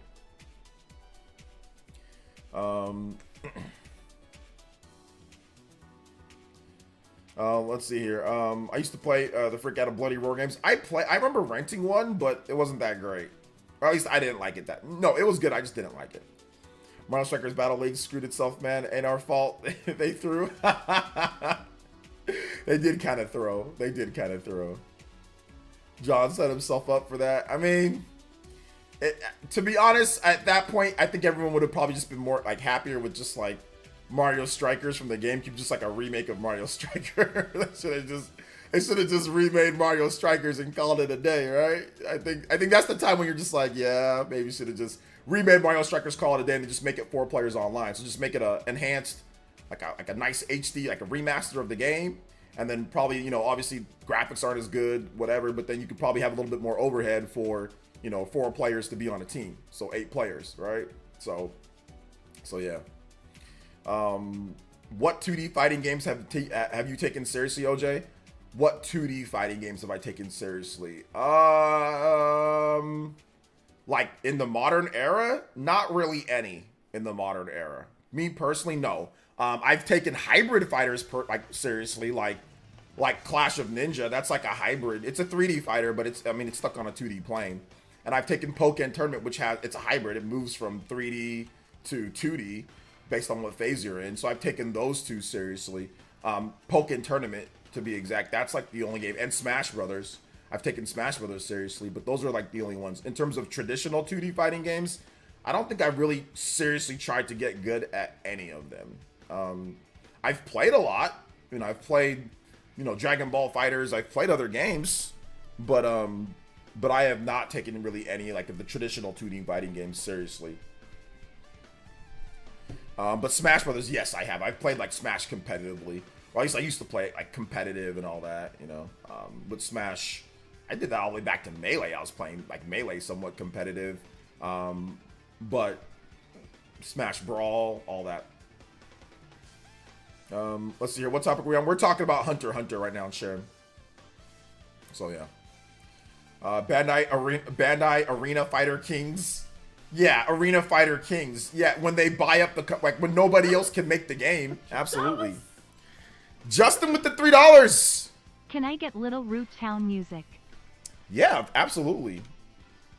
Thank you for the 22 on the combo count. Let's go. Little Root Town. Thank you for the donations, man. Appreciate that. Shout out to the donos today, guys. Appreciate you guys. All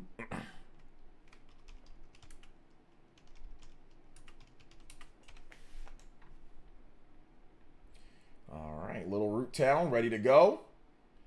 Shout outs to Justin with the multiple donos. Street Fighter 6 is really fun, but Master Rank is pretty sweaty. Yeah. What's up, C Gamer? Street Fighter 6 seems sweaty.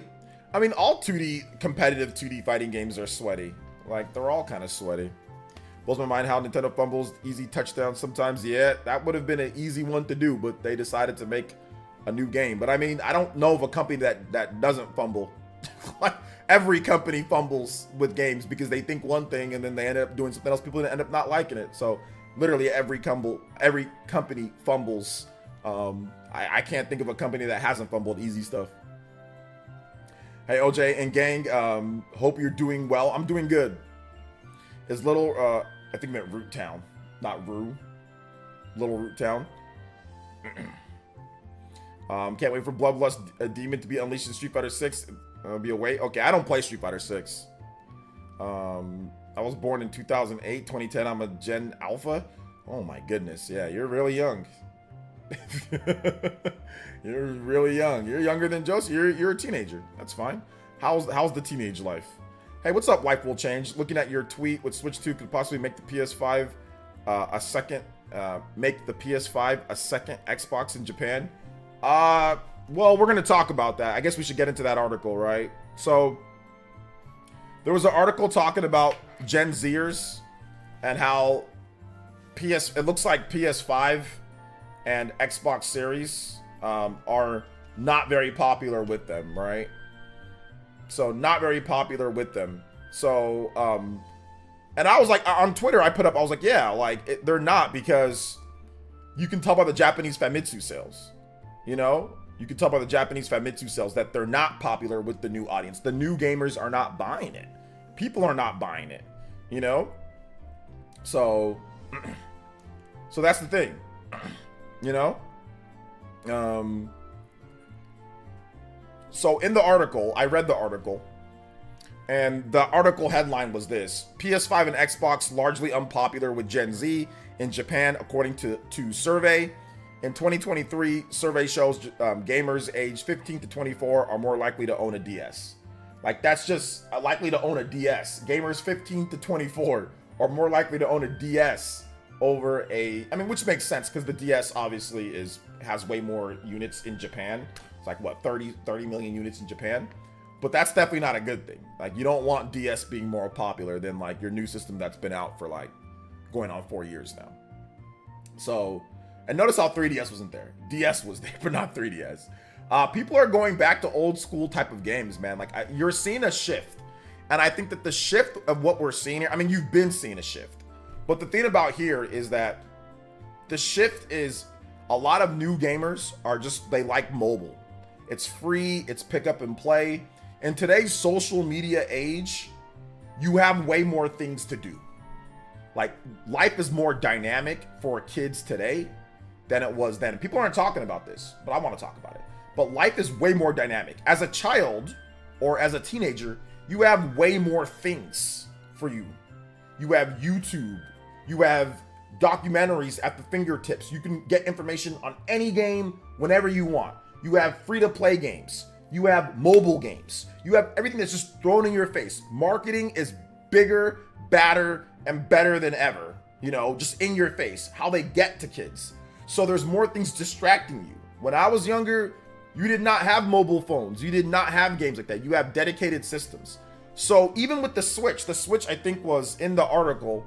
Let me double check here. But in the article, Switch was like 30 something percent. And like mobile was like the top. PC was like 33%. Switch was like 38, 39%. DS was like 12%. You know, and like mobile was like the majority. It was like 90 something percent. But I mean, it went over 100% because people could vote twice. But it was 700 Gen Zers, right? 700 Gen Zers. And those were the results of it in terms of what do they like to play or what do they have. And Xbox and PlayStation weren't even on the map, weren't even on the stratosphere, you know? Not even close. So you're seeing that shift to free game, like cheap games on PC, free games on PC, free to play games, and streamers. They said that streamers are influencing them on what games they're playing. So a lot of streamers, they play like those, you know, those Twitch games, those, you know, cheap games that you can play that like Human Fall Flat, stuff like that, right? Like Fall Guys, things along the Fortnite. Streamers are influencing these kids to just play other stuff, you know, mobile gaming. And when I say influencers, not Twitch streamers that me and you watch or YouTube content creators that are old school. We're talking like the new age of Twitch content creators, or sorry, of mobile content creators, people who stream on Instagram, people who stream on TikTok, people who stream on these platforms like Vertical, right? You know, these are the type of people that are influencing, where big money is being paid out, you know, to them to play their mobile games or to play this or to play that maybe we have no idea about, you know? So that's what's happening right now, man. That's what's happening right now. That's why you're seeing this big shift. You know, but if you look at like the traditional gaming market, you know, right now, like we knew that Xbox and PlayStation were being phased out from a lot of Japanese audience because they're not selling. You know, you'll have all these people on Twitter, no shots to Mr. Pio, but you'll have Mr. Pio and you'll have Genki and you'll have these guys, and you'll even sometimes see it with traditional, you know, no shots to any, like, you know, RGT with his videos, like I was right about PlayStation 5 in Japan. It's like they don't like a lot of people don't understand that it's the software. You're sitting there and you're hyping up that PS5 sold this amount. Dude, nobody's buying games. What do you think is happening to those? And I said this and I was called a shill, a fanboy, a this and a that. And I was trying to tell them, I'm like, dude, PS5 outselling the Switch does not mean anything. Look at the software sales. People aren't buying the games. And people, oh, digital. No. You can look at the CESTA or whatever digital ratings that Japan has. There's not a large consumption of digital games from PSN in Japan or Xbox in Japan. No. No, it's not. There's nothing, guys. Yes, you have some dedicated PlayStation fans in Japan. We know that. But stop hyping up and saying, oh, look at this. Stop hyping that up, guys. Unless it's accompanied by half of the software charts being PS5. But when I said this, like I said, I'm branded as a fanboy, as this, as that. They're making fun of me. Okay. I might just wait and see. Because you can't continue to be the top. You can't continue selling the amount that they were selling and have no games selling well. Or games coming up and then dropping off the sales charts. How are you boasting about PS5 selling better? Oh, there's a problem with Switch. When Switch has 27, 28 of the 30 spots in the top 30 best-selling games in a place that's still dominantly physical. Now, if Japan was more digital, then I'd understand, you know? But it's not. Like, there's still a lot. People don't buy a ton. Like, digital, in terms of for consoles, is not a majority type of thing like it is Xbox here in the West or something like that. It's not like 90 or 80% or 70%. It's like 20 to 30%. So it's significantly lower, you know? So that's the problem that I'm seeing, you know, right now, is that people just aren't looking at the sales data. Like, once again, I would have completely been on board with those people if you saw that the PS5 was outselling everything, right? And you saw, like, let's say 10 spots of a healthy list of PS5 games, then I'd be like, okay. You see, or at least maybe 6 or 7 games, but you never see that. You'll see them, if there's a lot of games that launch, you'll see them up at the top, and then they will drop all the way. And then it'll be the same games that people have been playing, the same games that have been on sale for years. If you look at the top 10 this past week, what is it? Splatoon, Super Smash Brothers, Mario Kart's the top selling game in Japan for the past week, physical. Nintendo Switch Sports, Animal Crossing. It's the same games. If you look at the top 30, Legend of Zelda, Tears, Breath of the Wild sometimes, and third-party Switch games, you know? So that's the problem that I have, man. It was you people were really aggressive towards that, which is fine. You know, it's no big deal. Like, I don't take it personally. I just found it funny that, like, they were ignoring the information that was, like, right in front of their face. It's like, you see that the Switch still has, like, the top 30. Like, back when Sony did better than Nintendo in Japan when it came to consoles, you would at least see a good portion of the games. When even in the all throughout the 3DS era, the 3DS did not dominate the charts like that. Even though it dominated overall sales, it dominated, but it did not dominate the software charts like that. Justin with the 3. Question: I want to make another animated background for another stream. Should it be Odyssey or Talk? Oh, Tears of the Kingdom, because we've already Tears of the Kingdom, if you can. Tears of the Kingdom. Please. Por favor. Shout out to Justin. Thank you for the support, man. Appreciate that. Justin carrying the stream here. Let's go. Hey, what's up, JCat? Says a lot of people got real quiet about PS5 sales in Japan. Hardware down to 20 to 25K weekly. Weekly now, the hardware caught up to low software sales. Well, yeah, I think it was scalping. And, you know, I had people question, why would I say it's scalping? I'm like, well, because there's no software selling. Oh, well, you don't know that. I'm like, well, no. Here's the thing, guys. Here's what I know. This is people that don't look at sales. What I know is that software sells hardware. That is the 1 million true to life. Software sells hardware. If there is not software that's selling the hardware, why is the hardware selling? Something else is happening. Something is happening. So I'm like, well, there's been evidence of scalping where yen is weak. It's easier to get a PS5 in Japan, and you will see other Asian countries sending agents. It's not a conspiracy. It's not a conspiracy. Sending people to buy PlayStations, where to the point to where stores had to do anti-scalping measures. Why are they doing anti-scalping measures for a system that does not have games in the top where people are buying the PS5 but not buying it. They're buying physical PS5s, not the all digital. They're buying because the all physical PS5 sells better. So they're buying an all physical PS5 in store and walking out with no games. When has that ever been a thing? When you buy a system, a physical system, right? You usually walk out with a game or two or a few games. Most people, like when I bought my Switch, people walked out with with Breath of the Wild, Super Bomberman. They were not just, I mean, some maybe walked out with just the system, but the majority of people there bought the system and bought games with it. When I bought my PS2, same thing. When I bought every single system launch, they buy the system and they buy a game or two. How are you walking in, buying a PlayStation 5, and then buying no games with it? So you're gonna go home and download everything? There's a store right there that has the games. Buy them. Or if not, if that's the case, just buy the digital PS5. Why are you even wasting your time with the physical PS5? That doesn't make any sense. You know? So they're being scalped. They're being sent to different countries, you know, throughout Asia and throughout the regions. They're being scalped. You know, people don't want to talk about it, but it's pretty clear that's what's happening. People are scalping it because you're not selling enough software to match the hardware. You know? So yeah. Hey, what's up, Casual Noob? Welcome. It's happening right now with Shoei Otani merch getting sold out to CA and being shipped Japan profit. I'm telling you, it happens. Zuck.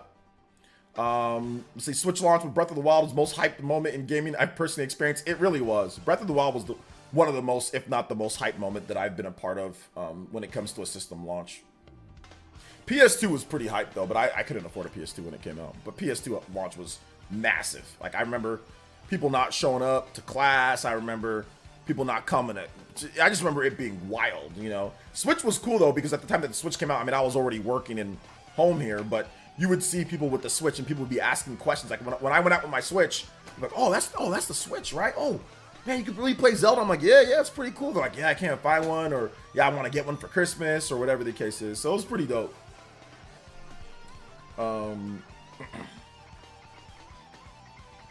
Let's see here.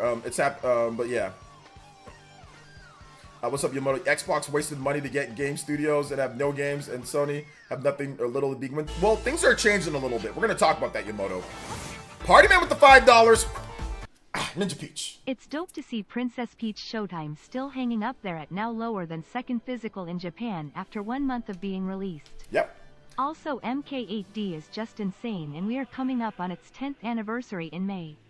Let's get some Peach Showtime music. Absolutely. Yeah, it's interesting to see Princess Peach Showtime. It's hanging in there. I'll be honest, I didn't think it would hang in there, even with the obviously lower, you know, physical game sales right now. Right now it's a little bit of a lull period. I didn't expect to see Princess Peach Showtime actually like hang in like the top 5. I thought maybe it'd be like, yeah, a top 30 title after like a couple weeks, like maybe like 2 weeks, 2 or 3 weeks. It'll be like, all right, it's in the top 20, top 30. But it's actually hanging in there. Although once again, we do have a lower period of games coming out, but yeah, not bad, not bad. Definitely got a little bit. Peach got some legs. All right, Peach Showtime music. Let's go. Thank you for the $5, Party Man. I appreciate that. Let's go. I can see your comments, Mr. Davis. Welcome. Physical, sadly, doesn't matter anymore when you get digital downloads for a disc, but the what's it called? The physical for PlayStation 5, a lot of the games are all on there. So yeah, I mean, you still have to install it, but the whole game is on there, you know?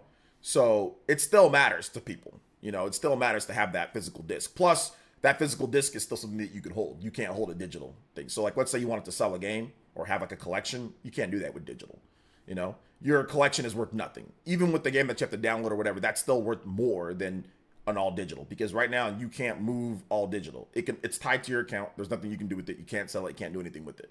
You know, can't let a friend borrow it unless you let them borrow your account, you know, or let your account be on there. So yeah. Maybe games today should go for a retro style and bring people back with nostalgia. Don't focus on graphics and focus on gameplay. I mean, that's what the indie scene is for, Yamato. I mean, the indie scene does that. The AA scene, the indie scene. We've got plenty of games that focus on old school style of mechanics and stuff like that. We've got so many Metroidvanias. We've got so many AA RPGs. I mean, Saga Emerald Beyond just came out, right? Sandland. I mean, I don't know if that's quite AAA, right? So something like Sandland, that's just a real gameplay focused game.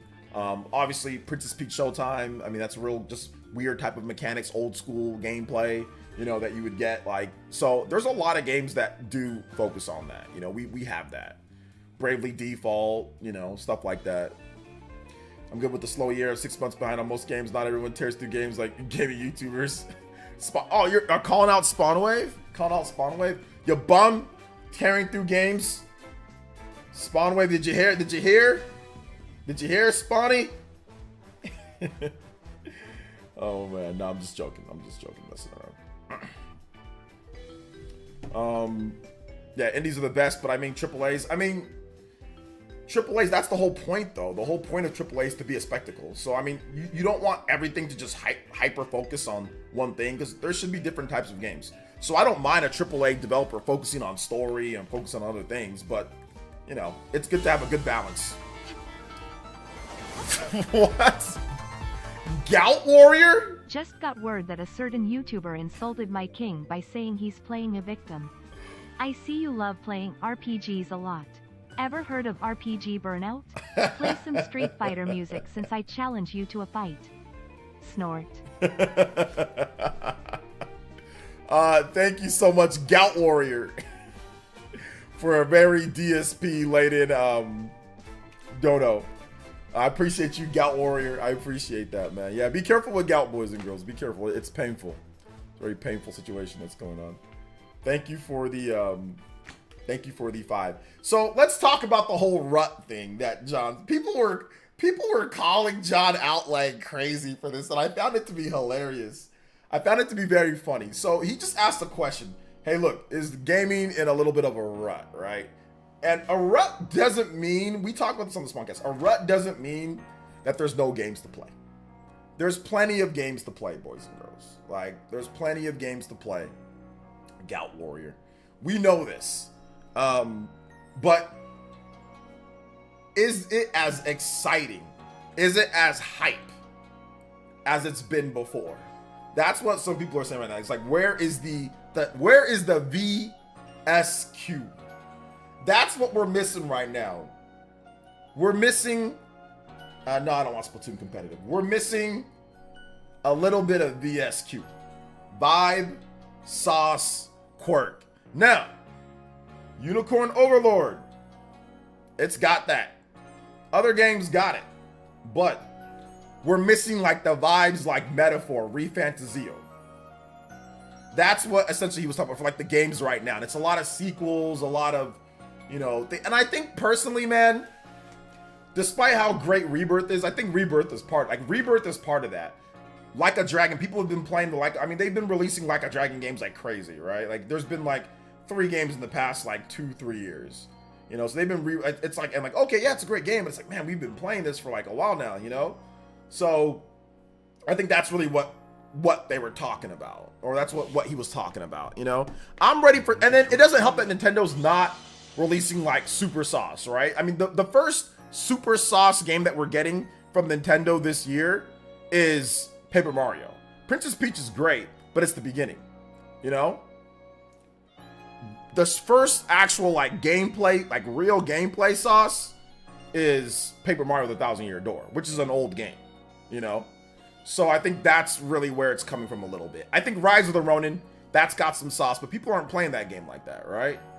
Dragon's Dogma, that does too, but Dragon's Dogma's package is crusty. Vibe is bad with Dragon's Dogma. The vibe is bad. You know, it looks like I'm not a fan of the vibe of Dragon's Dogma. The sauce is a little like stale. Like it's out there and it's got flavor, it's got stuff, but it's not freshly made. It's been out there for a little bit, you know, with some of the sauce with Dragon's Dogma. That's why I decided to skip it. To be honest, the VSQ was not up to date. Now Stellar Blade, that's got some VSQ to it. You know, it's got some VSQ to it, but we gotta wait and see. You know, Persona 3 Reload, I've already tasted the sauce a number of times. Like you ever had food so much to where you like the food, but you're used to it? It's good, but I've already had it so many times, I'm kind of used to it, you know? Paper Mario: The Thousand Year Door is like that meal that you had one time before that you loved, and you haven't eaten it in a hot minute, and you're like, oh, here we go. But the problem is that, like, Persona 3, it's that sauce that you've already had, like, abundantly. That's the problem with Persona 3, you know? That's the problem. So yeah. Stellar Blade sauce is a little, it's good, but that air combat and that those movements are a little unsaucy. The stiffness is a little unsaucy, but it's still good. Shout outs to Adam Carson. Thank you for the 19 months. I appreciate that. Welcome to the 19 months of Elite Ninja support. Sorry for taking so long to 2 minutes. Sorry, my bad about that, dude. I just wanted to get my thought off with the sauce. So, let's go. Combo breaker. I think most people have a short memory since last year. Those insane people are only comparing this year. Yeah, they're only talking about this year, Huddy. They're not talking about last year. Metaphor, it got that new ingredients. It's not even just new. Yeah, brand new, freshly made. It's like, oh, I've tasted that before. That kind of tastes like this. That kind of tastes a little bit like that. I can taste a hint of this, a hint of that. Metaphor seems exciting. It seems fun. It seems just new. It seems vibrant. It's the first game where I'm lighting up while like looking at it. Like, oh yeah, like Final Fantasy I was, but I didn't even watch the Final Fantasy presentation. I'm like, I kind of know it already, you know? Final Fantasy Rebirth. So yeah. Yeah, 2023 had great VSQ. 2023 had incredible VSQ. We had VSQ champs, Tears, you know, Future Redeemed, Pikmin 4. That game's like that game. It's like vibe is not necessarily my favorite vibe, but the sauce was pretty damn good, and the quirk was ridiculous in that game. Like that game is so weird and different. You know, the story is so awkward and stuff like that. It's such a quirky, weird game. The quirk was just blown up on that game. You know, we had Wonder, which Wonder is like Sauce King. You know. sauce king. And like as a 2D platformer, nothing had more sauce than Wonder for a 2D platformer. And the quirk was just crazy. The quirk was just crazy with that game. All the different Wonder transformations which tie into the sauce. The vibe was incredible. The vibe, the sauce, like everything was great with Wonder, you know. 2022, very VSQ heavy. Triangle strategy. What else was 2022? Fellas, put your dollars. Christian with the $3. Dear Gout Warrior, there's no such thing as RPG burnout. It's all in the mind. When you're tired of one RPG, just jump into another. From your friendly neighborhood RPG warrior Christian. P.S. Try Xenoblade, Octopath and FF7 for real burnout. Lol. Yeah, I'm gonna play some Xenoblade music for you, Christian. Thank you for the big $3, 26 on the combo count. Splatoon. Absolutely, Splatoon was great. Xenoblade Chronicles. Yeah, Xenoblade Chronicles 3, 2022. My bad. Sorry, I got my years mixed up. For some reason, I was thinking 2023. Sorry, yeah, 2022 Triangle Strategy, Xenoblade Chronicles 3, Splatoon 3. Yeah, it was a pretty good year. 2022 was a pretty damn good year. Pretty good year.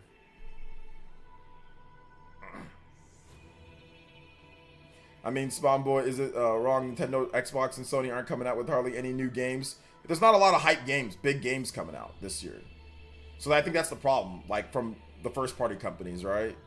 I mean, Nintendo has games, but they're not necessarily like oh, everyone's excited for, you know, another Code. I mean, it's a cool thing to bring back, or like Endless Ocean. But the first real super sauce of this year is Thousand Year Door. And that's next month. We're 5 months into the year. You see what I'm saying? So depends on what you like. If it was hype, then you had a banger games come out back. Listen, it's all dependent on what you like. It's all dependent. I mean, that's clear. We're just simply talking in, what you like. But yes, obviously it's dependent on what you like. You could like mobile games all day, and you could think that was like the greatest thing.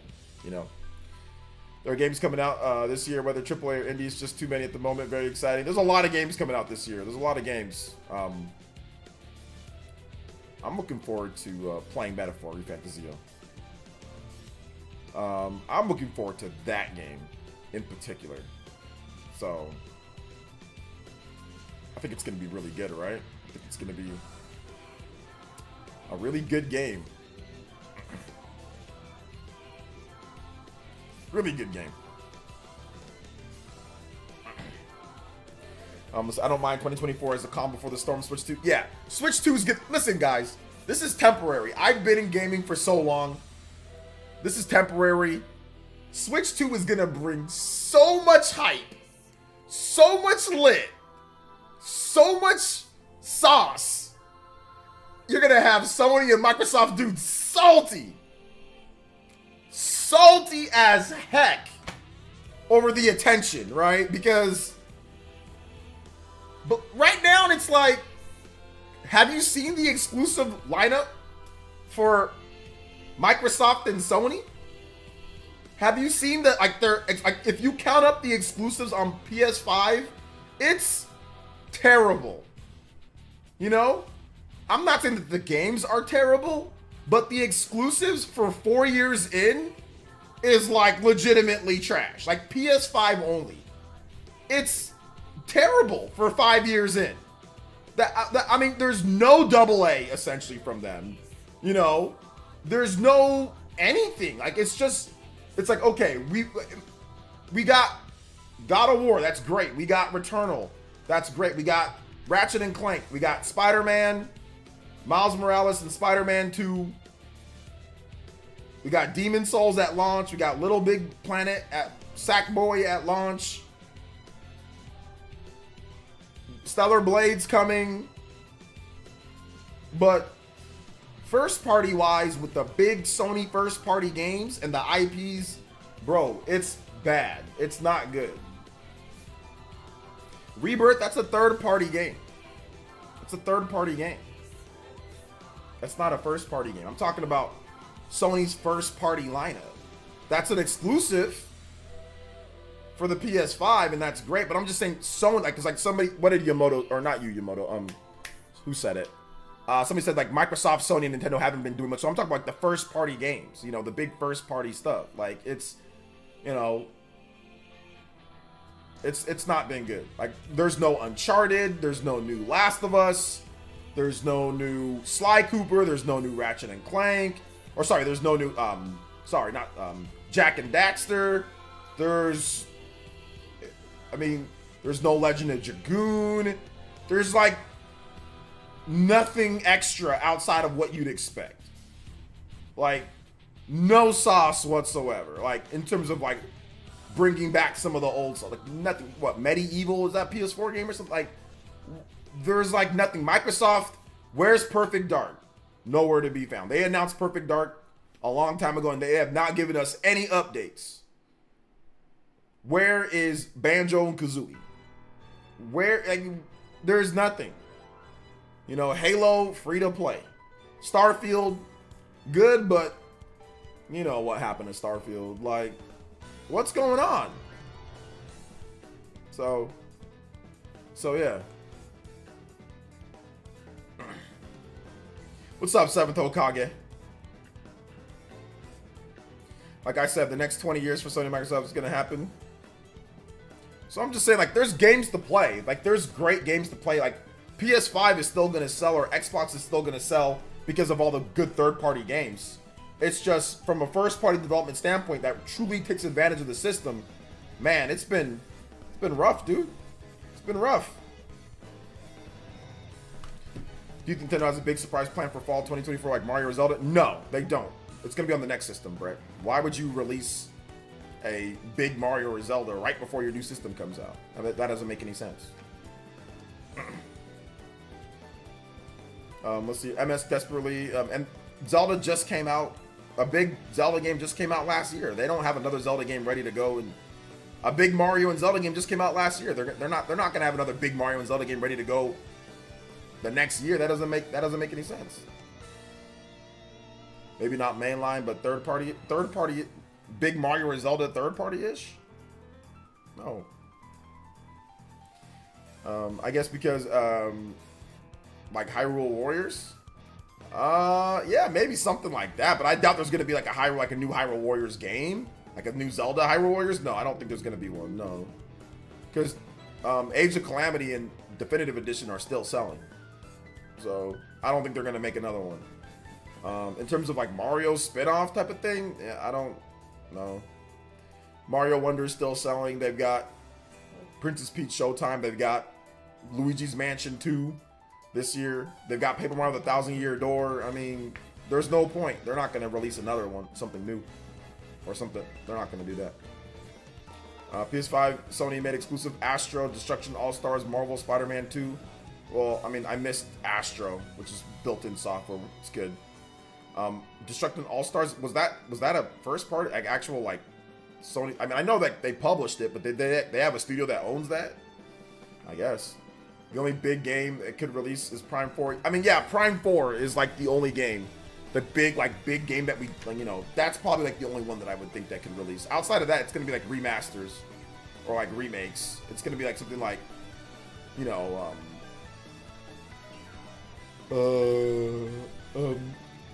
Twilight Princess, Wind Waker, something like that. Something like that. It's not going to be like a big brand new or game, even from like a third party company, like a spin-off or something. No. It's random, but you think it's worth investing in any amiibo? You guys a massive restock? Yeah, I think it's worth it. If you like the amiibo.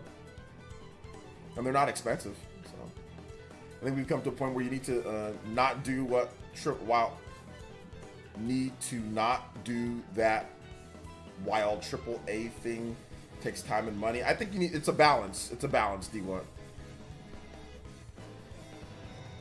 You're damn right. Destruction All-Stars wasn't made by Sony at all, but they have 2 PS5 exclusive first-party games in the first 4 years. That's insane. Yeah, there wasn't a lot. There was not a lot. I had a dream yesterday that Nintendo made a tweet that on May 1st they'd reveal their next console. I jumped on YouTube. You were already live discussing it, and the second I clicked your video I woke up. Loudly crying. Oh man, that's like Nintendo Prime levels of obsessed. Like when Prime was like crying, and he was just like, I need Switch now. Okay. Shout outs to Prime, man. That dude's ready for Switch 2. That's like obsessive levels of Switch 2, which is funny. But that's the impact that Switch has had. Shout outs to Prime. I was just messing around. He wasn't crying like that on camera, but yeah, that's the levels that people are excited, man. People are ready for the people are ready for the next thing, you know. People are ready for sorry about this, guys. I'm gonna do this. People are ready for the next thing. They're ready for, you know, Nintendo to reveal that next system. I mean, we've had the Switch down for 7 years. It's been a good run. But people are ready for that next thing. You know, they're ready for Nintendo to show off, you know, something new for us to play. And like, because like we want the hype back. We know that they're moving on to the next system. So like, what's the next big monolith soft game? What's the next big, you know, Mario game? The next big Zelda game? Like we want to know. We want to start getting into that. You know. So yeah. Xbox and Sony went too far in AAA direction, bit him in the butt. I think you're right about that, Brett. I think that they went too far into telling their fan base that it's all about, like, first party wise, it's all about big AAA. That's why, like, they don't care about AA. They don't care about AA games.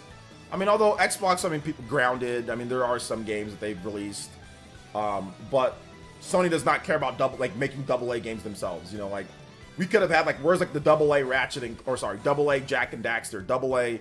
You know, AA Sly Cooper. Where's that at? They don't care, you know?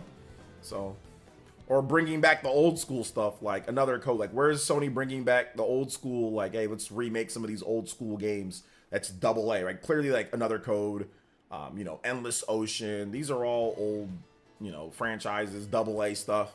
These are not AAA, you know? But they don't care.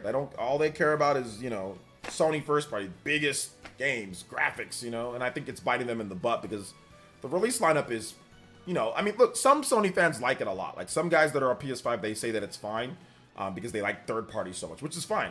That's cool. It's just, you know, I was kind of used to like the PS2, you know, PS2 would just get so much great AAA and AA stuff from Sony. I mean, PS2 would just get a lot of Sly Cooper, a lot of Jack and Daxter, a lot of Ratchet and Clank, a lot of different things. Plus, like, you know, get like SOCOM. It would get all sorts of stuff. You know, PS3 was almost the same way. So PS3 got damn near everything the PS2 got, right? You had a lot of different things. I mean, PS2 had PS3 had 2 Infamous games. We got 2 Infamous games. Like, we're 4 years in, we have no Infamous game. You know, like there's PS3 got 3 Uncharted games in 2007, 2009, 2011. So in 5 years, we got 3 Uncharted games. And in the whole PS5 generation, we got 3 Uncharted. We got, how many Naughty Dog games? We got 4 Naughty Dog games. We got The Last of Us at the very end. This is not, like I said, that's not good. You know, that's not good. PS3 also got multiple Resistance games. We got multiple Resistance games. We got multiple Killzone games. We got multiple Uncharted games. We got multiple, we had like the remap, like the Sly Cooper, Jack and Daxter. We had those on PS3. Or no, not Jack and Daxter. Sly Cooper. But we had like the remaster. We got, obviously, we got God of War. We got 2 God of War games on the PS3 as well. There was just a lot, man. We also got weird little new IPs like Heavenly Blade or Heavenly Sword or whatever, stuff like that on the PS3. So I don't know, man. Like, I don't know. This is not ideal for me, at least. Yeah, we got multiple Little Big Planet games. There's no new big Little Big Planet game on the PS5. Like, and we got stuff like Folklore. You know, we got stuff like Puppeteer. We got really weird, cool games from Sony Japan, you know? So, I don't know, man. This is just... I don't know. I think that it's... Right now, not having Sony Japan is I think, biting them in the butt. Because, like, they can fill the gaps. You can give them a budget and just say, hey, look, we'll bite the bullet on this one. You guys make us some interesting, different type of games that can fill our release lineup. You know, give them a decent double. Just say, hey, look, you guys are a double A. Like, I don't know, man. It's not my business to run, but to me, it's just there's something that's off, and I'm not trying to say I take it personal, but there's something scummy about shutting down your first development studio. I don't know. It just rubs me the wrong way. So the first development studio that literally was there for you, that said, okay, we're here, like shutting them down.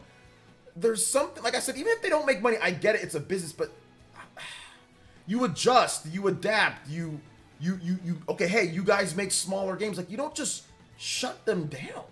That's your first studio. Why would you just shut and then absorb them to Team Asobi? Who's Team Asobi? Like, I get it. They make the, the Astro Bot, but they're not the history, man. Like, there's just something that I don't like. The vibe. I get like a scummy vibe from that, I get a scummy vibe from that.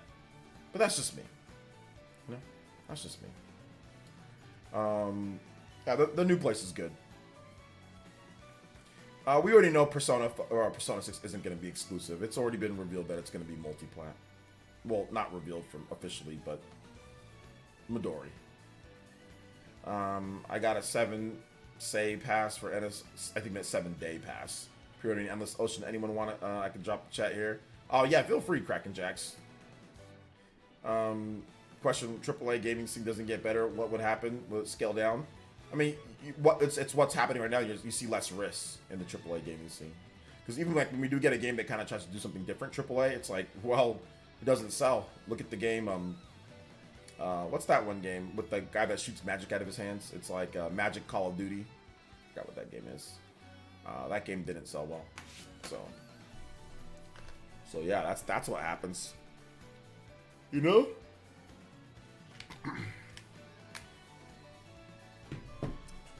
Immortals, yeah. Immortals of Avium or something like that. So yeah.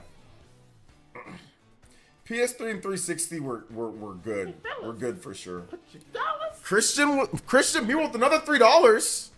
That's where the quote, "It's not personal, it's business," comes in handy. It's just wrong. Also, did you just said Astrobot? Lol. What's it called? What's it called again? It's not Astrobot. What is his name? Wait, what's his name? His name is Astro. What's his name again? I think I did say Astrobot. 28 on the combo count. We are 2 away from a 30-minute extension on stream, boys and girls. Let's go. What's the name of it? Oh, hey, what's up, Dog Hair Don't Care? Yeah, they're scalping Pokemon card boxes. I saw one on the Countermeasures Airport.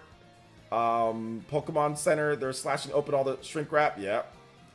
When the yen crashes, lots of the shenanigans happens. I thought it had a gout. I thought I had gout, but I think I just sprained my. Okay, I don't know how to say that. Joint. Okay, shout outs. What's it called? It's not Astrobot? It's called Astrobot, right? It's not called Astrobot? It's called Astrobot. What are you talking about? It's called Astrobot.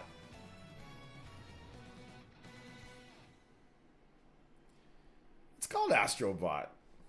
I thought I said the wrong name. I'm thinking, what did I say wrong? What did I do wrong?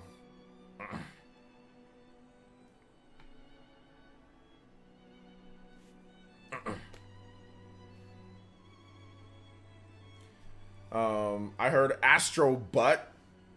I definitely said Astro Bot. Astro's Playroom. Oh, okay, it's officially called Astro's Playroom, but the dude is called Astrobot, right? Is that his name? I see it. I Google searched Astrobot. Here's what I got. Astrobot Rescue Mission. That's what I got. So, Astrobot Rescue Mission. But his name is just Astro. So yeah, it's called Take Control of Astro in a massive adventure to rescue his crew, where the PSVR headset puts you right in the thick of action. So yeah. So essentially, his name is just Astro, but there's a game called Astrobot. But it's called Astro's Playroom. So yeah, there you go. No Astro Butt. No Astro Butt. Just Astro Bot. Oh man.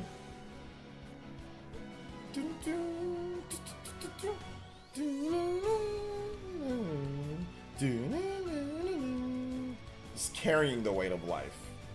I still call him Astro Butt. Don't call him Astro Butt.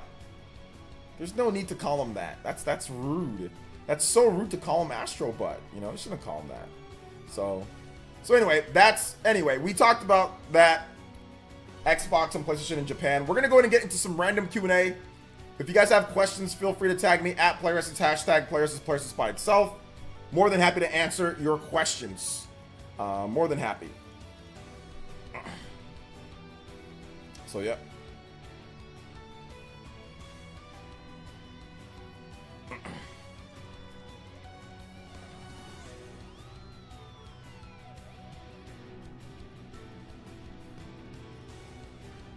Let's see here. Old games look very appealing right now. They do. That's why old games are doing so well on YouTube.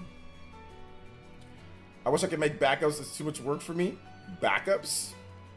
You think Pokemon games from 3DS era will get expensive? Yeah, they already are. They will. They are and they will. So start collecting if you want them. Yes. Absolutely. So yeah. Absolutely.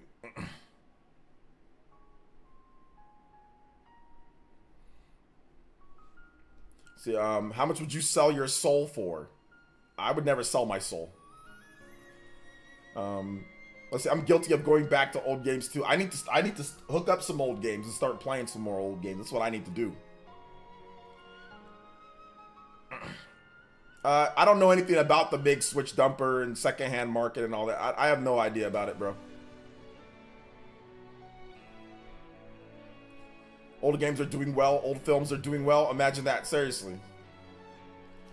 Yeah, if you have any tips, good health, people that work sitting on computers, office chair, have any tips? Exercise before you go to work. Let's see here. Hey, what's up, Yak Diesel? Welcome. Wasab, what's up, man? First time chatter. What are your thoughts on NBA playoffs so far? I don't really have any thoughts, to be honest. I've been playing Katana Zero here, but thank you for chatting. But yeah, I have no. Honestly, I have no thoughts about the NBA playoffs so far. I'm playing Katana Zero here and there. Katana Zero is very good.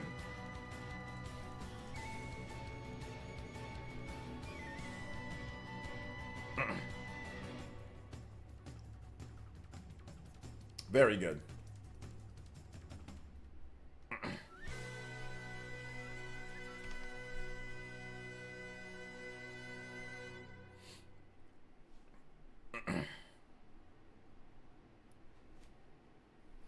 Yeah, ergonomic chairs are good. To have an ergonomic chair and all that good stuff. But my biggest advice is to make sure you exercise. If you're sitting down on your butt all day, you need to make sure that you exercise. Get up and walk around. Standing desk would be good too. But yeah, get up, walk around, make sure that you exercise before you go to work. Eat healthy, all the normal things. Favorite device at the moment? I don't know. I don't think I have a favorite device at the moment. Switch is pretty good though. PS5 is good.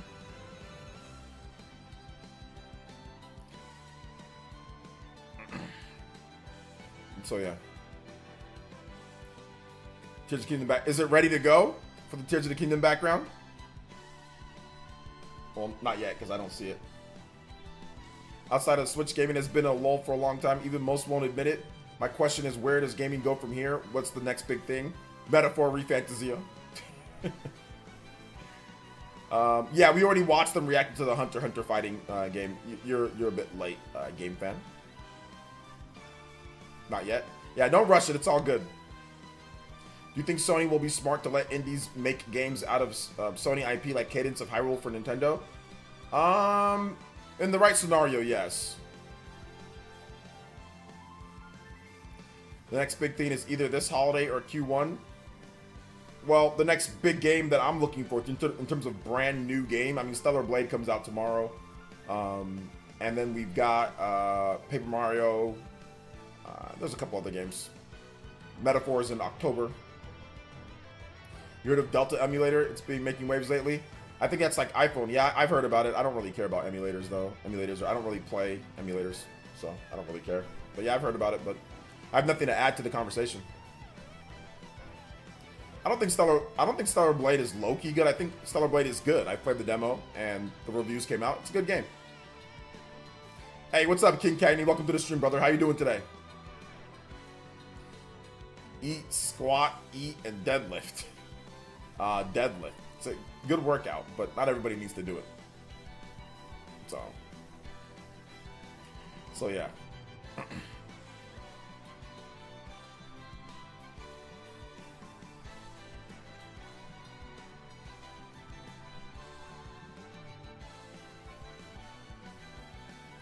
1000-year 30 frames per second. There's a bug anyone. GameCube was 60. Yeah, I mean, it's definitely wish that it was 60, but until we play it, we don't know if it's going to truly mess things up overall.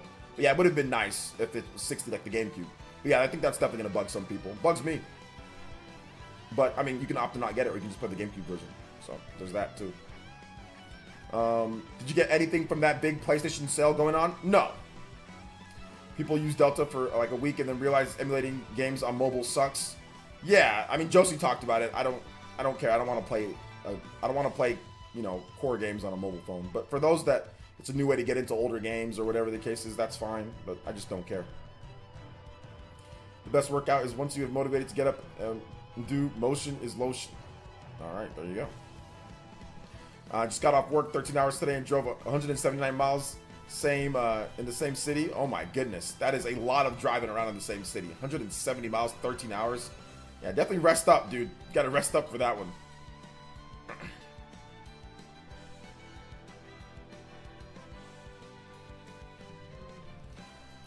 Never really played games on my phone anyway. It's good iOS lifting restrictions though. Yeah, have at it. I just don't care. And I don't pretend to care either. Like, I'm not fake like some of these people. Oh yeah, oh emulator on phone. Oh yeah, and then it's all. They don't care either. It's on a phone. They don't care. So I'm not gonna pretend to care. But yeah, it's good for those people. Yo, David V with the Lucky 7. Can you play XV2 incoming? Yes, I can.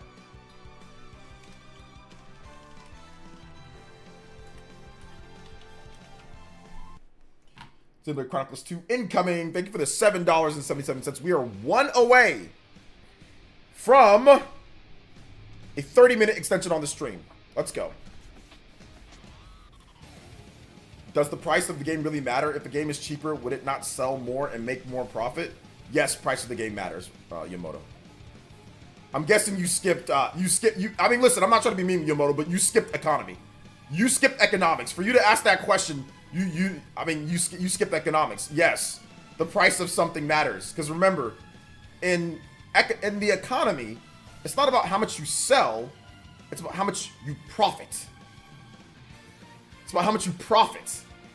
You can sell, if you were selling Ferraris, and you sold all your Ferraris at 25 cents, you'd sell a lot more Ferraris, but you wouldn't be recuperating the cost, manufacturing, and profitability for a publicly traded company. You just wouldn't be. You'd sell a lot more, but you wouldn't be making. So yes, it's very important. No, it's not about math. It's not about math. It's about economics. You can be somewhat bad at math and no economics. That's not a math thing. That's an economics thing. So I will help you. I'm guessing you did not take economics, but yes, the price of something matters. It really matters. Like, it matters more than, it's almost the bread and butter. What are you making? How much does it cost to make? What are you selling it for? That is so vital to the gaming industry. How many people? How much are you paying them? How much does it cost to make this game? How much will we make after we sell X or Y amount of copies? If a game sells for 60 bucks and we lower the price to 20 bucks, maybe we sell 3 times more copies, but we're making 3 times less, or we're making 2 times less, right? because it's way less than that. So if you were profiting $60 on something, you cut the price down. Well, yeah, you can sell double or triple, but you're making about what you would have made. So you have to sell considerably more. Not every single scenario you will sell if you lower the price by $20. That doesn't mean you're going to sell 2, 3, 4 times the amount. You just might get a small burst and then go right back down to where you were, you know? So yes, you can't just drop the price of everything and expect it to all of a sudden be profitable and be good and everything's fine. It depends. It depends. It really does. Shout outs to D What. Thank you for the $4.99. Appreciate that. Thank you, D What.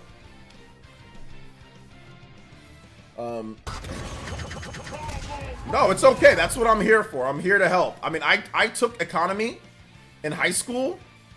Not everybody, I don't know, do they even do economy anymore for you guys? Who's been into high school recently, like within the last like 5 to 10 years? Because I graduated decades ago from high school, like a long time ago. So do they even make you take, I don't think they even make you take economy anymore or anything. Actually, even when I went to high school, it was for the kids that weren't doing well. Economy wasn't even a normal class for the kids that were doing well. Like that was a class that you took when you just wanted to get like an easy A. But if you paid attention, you can learn a lot, you know? Oh my God, yo, no, sorry. No, my bad. We are not at 309. I accidentally hit the 9 key. No. Shout outs to the combo breaker. 30. No, we are not at that. Whoa, I messed up. I messed up.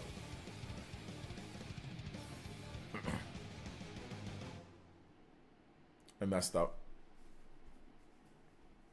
2010 economics was required to graduate high school. I don't know about now. Okay. Back when I was in high school, it was very basic economics that we took, but nothing somewhat notable till college. Okay. So yeah, it's okay. Not everybody takes. So yeah, it's not common. So don't feel bad, Yamoto. Like knowing about that or not. If you don't have anybody teach you, then you're not gonna know. You're not gonna know. But I'm not good at math. I'll tell you guys that right now. But I'm okay at economics. Like I know the economy when it comes to certain things. Hey, what's up, Guts? Welcome. Ferrari oil change ranges from $500 to $800. Yeah, that's just too much for an oil change. That's why I'll never buy it. No matter how much money I ever get in this life, I'll never buy a Ferrari. I don't want one. I'll probably just end up crashing it anyway. Just like I crashed John's Lambo. So people aren't gonna like this, but economics fundamentals are yet again explainable by calculus. That's true, but that's not the focus of the class, though, right? Because I took stats. I didn't take calc. I took stats though. Like when my economics class, it was like, hey, we talk about manufacturing, how much it takes to do something, how much you got to do this. It takes like manpower, hours, payroll, you know, stocks. These are all the things that I talked about in my economics. We talked about in economics class. But once again, it was for students who, you know, weren't doing great in class and want like an easy A, right? No, the reason a lot of people have a hard time understanding subjects is because they were told, remember the formula. Okay, gotcha. So yeah. Your friend got you all Link's Awakening? Hey, congrats to you, man. Economy was 1 semester and was required to graduate alongside government. Oh, okay. Nice. I was like, Jesus, 309, my boy eating today. No. Yesterday we had a pretty good combo count yesterday, though. I think we had like 100 and something. So today, a little bit slower, but that's okay. We still got a 30 times combo count, which is freaking huge. So that's great, man. I'm appreciative of anything that we get, you know? I love math and science and other life. I nationally recognized botanist. Alright, cool. That's awesome, dude.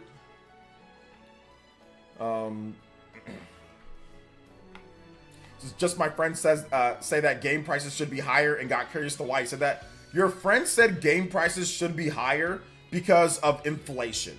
That's the reason why he said that. Because game prices, everything in the economy has went up. Salaries have went up. Cost of manufacturing has went up. Food prices have went up. Everything has went up. But game prices have stayed relatively tame in comparison to everything else. That's the reason why he said that games should be cost more. He was looking at it in the case of the economy and that. That's why developers have done DLC, microtransactions, also other ways to offset that and to make more profit. But that's the reason why he sent it. Or he sent that. Oh, you'll send me the article? Okay, shoutouts, King Kenny. Let's go. Hey, what's up? It's your boy. Yo, what's up, Ralphie? Let's say something that's going on in the background. All right, let's do it. I got it up right here. Okay. Wait, hold up. Just the image? Okay, so I just hang it up in the background. Okay, yeah. We can just hang it up like a poster. I gotta add a new source though for it. 1,000-year door should cost $79.99. No, I don't agree that it should cost $79.99. No, I don't. Is that dollars or is that Canadian? You talking about Canadian dollars or you talking about US? Because US is $59.99, so I'm guessing you're talking about Canadian, right? Or like European or something like that.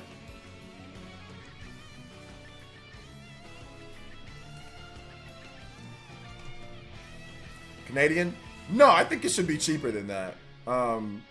But it's not. So you can wait for a sale or you can get it either way. But no, I don't think so. I think it should be cheaper. I think it'd be cool for like remakes. Like $50 would be a good price or something like that. You know? Actually, no. Let's put it.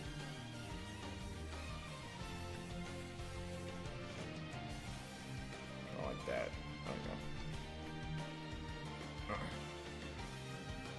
Okay. Let's see here. Just a preview. Oh. Oops. Thought you wanted me to put up, my bad. It's nice, dude. I like it. We can use that for different, when I'm talking about like Legend of Zelda, we can use that for like certain things.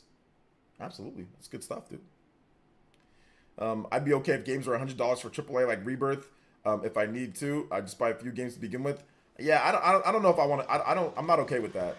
No, I don't think they should be $100 for games. Rebirth is not worth $100 either. Even though I did buy it for that because I bought the collection edition. So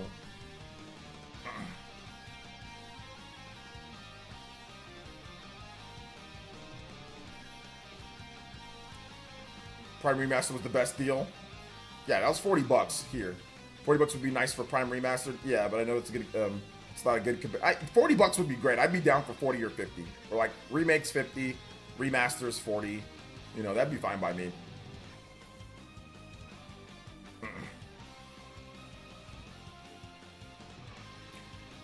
So yeah. But no, I definitely don't want $100 games. I mean, I guess in Europe, games they're like $100 in some places, like Sweden and things like that. So yeah. Metroid Prime Remastered is a great deal at 40. Nintendo gave us something good last year. I think that was 2022, wasn't it? Or was that 2023? I thought that was 2022. The Metroid Prime Remastered, or was that 2023? Or was it? I don't remember. I think it was 2023. Never mind. Yeah, it wasn't 2022. It was 2023. That was last year. Okay, yeah, I forgot. Yeah, early 2023. Where am I from? California.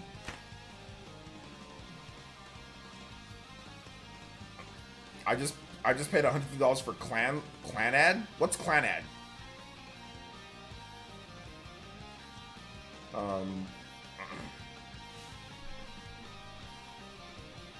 Let's see. I would pay $150 for remake of Earthbound.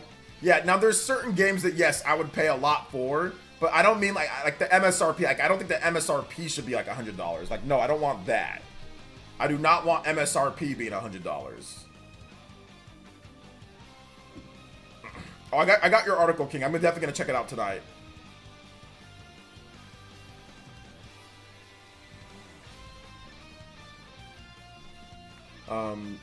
Niche anime game. Okay. Double Dash remake. Yeah, that's not happening. Oh man, the Double Dash, the fabled Double Dash remake. We all want it. We all know it. We all love it. It's there. Party Man, they have a Double Dash remake just waiting for you. It's waiting for you, specifically for you, Party Man. It's coming though. Don't worry.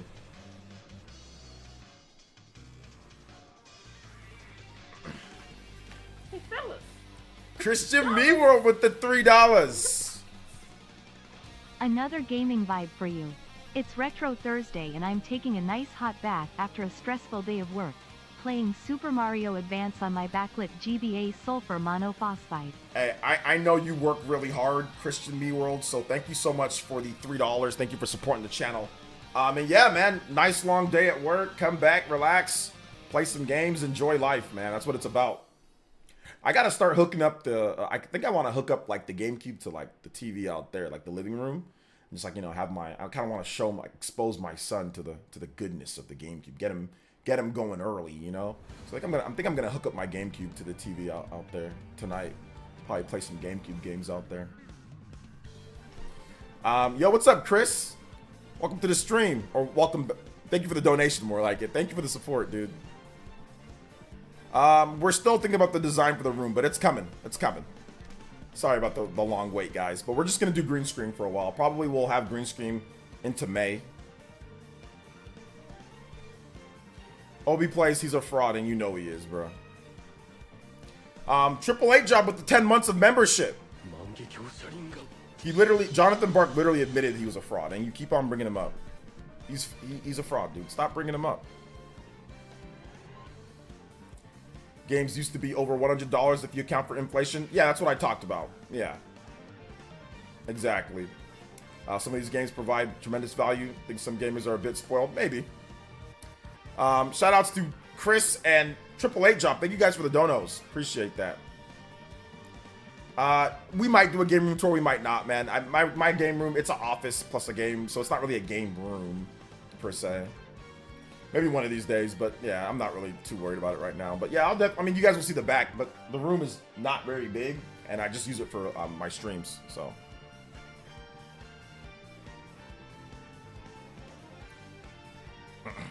Yeah, I don't know who's gonna win between Lakers and Nuggets, man. I don't really care, to be honest. Like, whoever wins, wins. So I don't really got any predictions right now.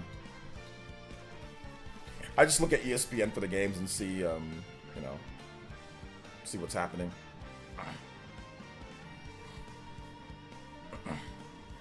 So yeah.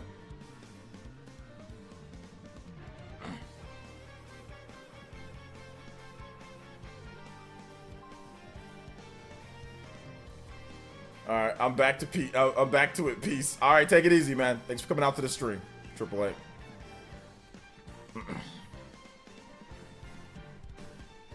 Wearing a Bulls hat, people ask you who's winning. I mean, well, they think that I mean, obviously, I like basketball. I've talked about it before on the stream many times, but I just don't care to, like, I didn't want to talk NFL today either, because like the draft is going on. Like, I have it on in the background, so once everything settles and once everything is out and done, maybe I'll comment on it, maybe like tomorrow, like late night stream. But right now, it's just like I don't really have anything to add right now. Nothing of value to add. So yeah.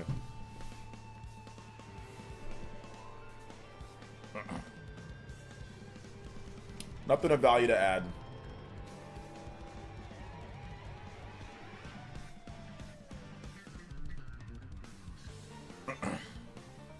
So if you guys have questions, keep the questions coming. Keep the questions coming. I'll answer them to the best of my ability. To the best of my ability.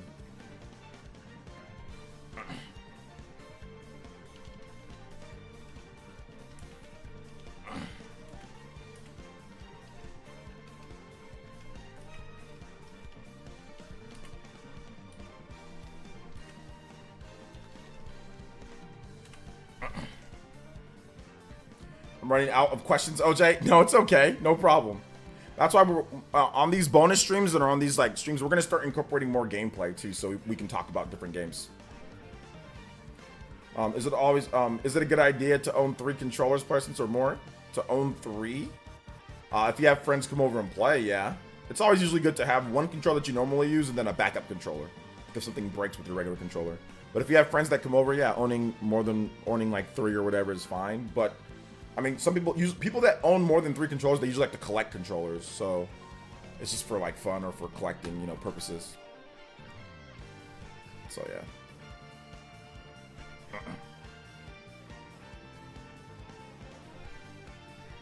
Do you think timed exclusives matter? That's a good question. Yeah, they do matter. I think timed exclusives do matter to some people, in terms of things, but they're becoming less and less of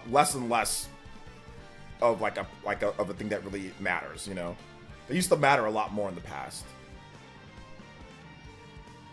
So my daughter's first game was Mario Kart, and my son's was WWE 13 on the Wii. What do you think yours will be?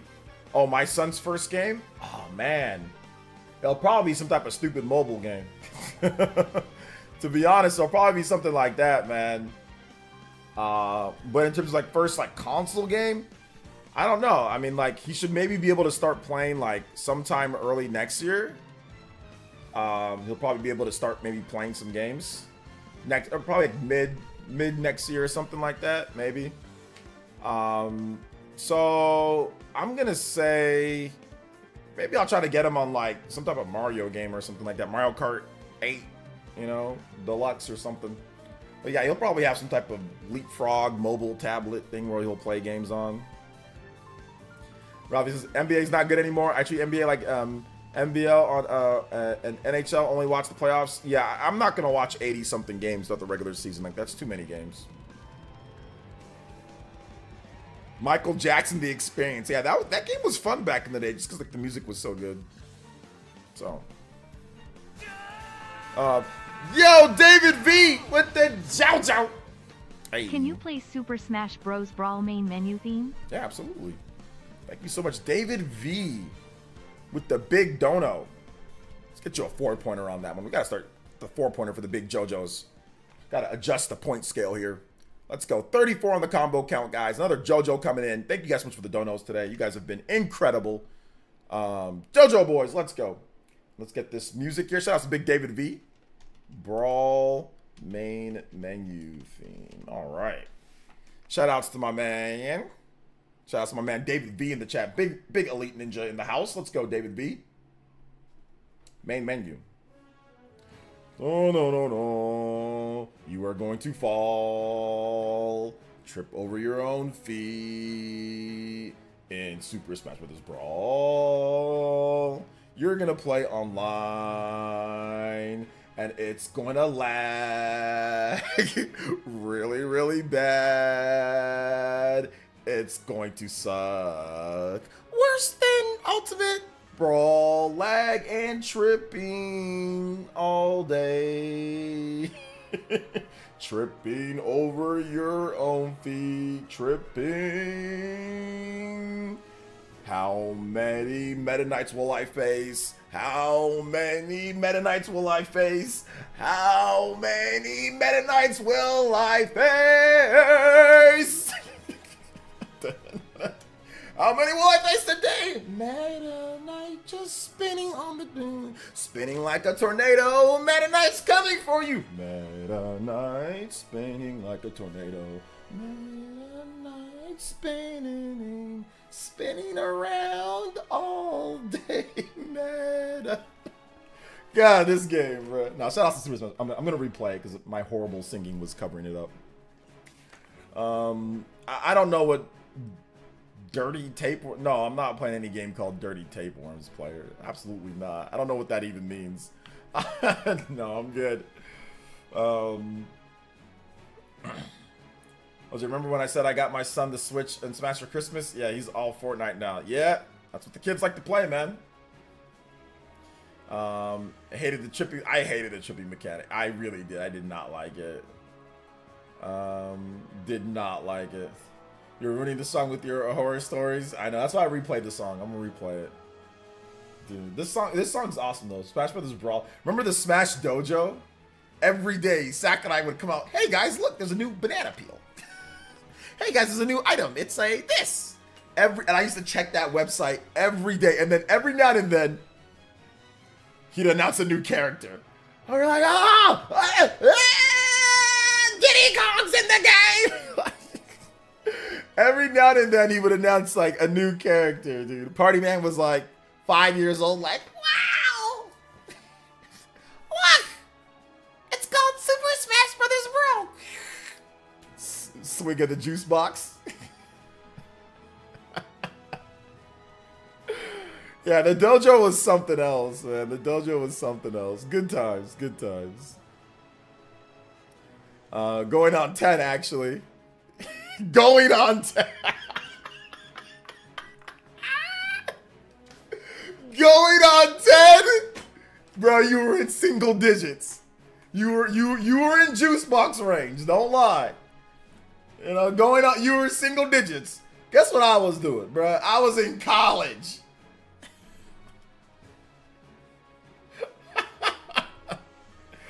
I was in college. I was a grown man in college. I'm old. Let's see here. I love Sakurai. He does the best character presentations. Yeah, Sakurai is unmatched in character presentations. Sakurai is like a natural. He's like the GOAT of that.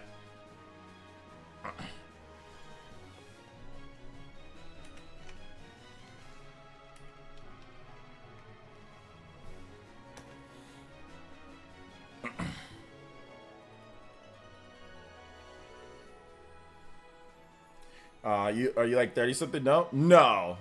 I just turned 50 in a couple weeks ago. I was young, but I knew what was happening. Okay.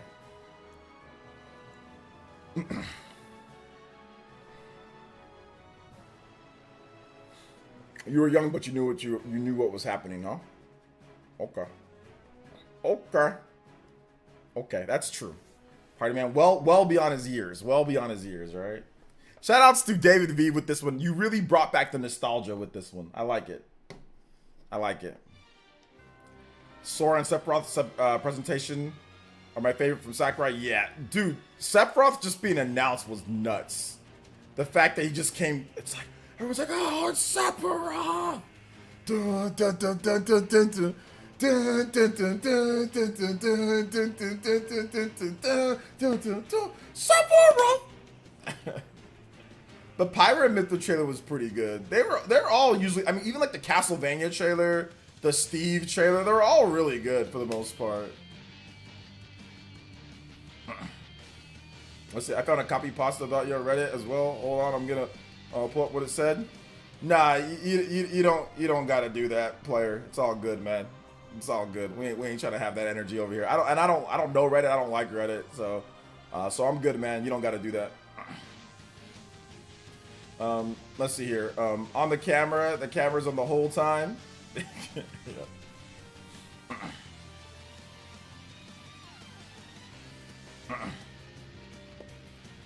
Yeah, we definitely gonna time you out, bruh. So I'm gonna go ahead and put you in a timeout. You can probably come back tomorrow, all right, man? I already know. Wait a minute, you're definitely that dude that was here before. So yeah. So we definitely gonna time you out. 24. We ain't talking about that, bruh. Nah, they ain't trying to get me banned, bruh. I ain't got nothing to do with that dude. But thanks for coming out to the stream. You can watch.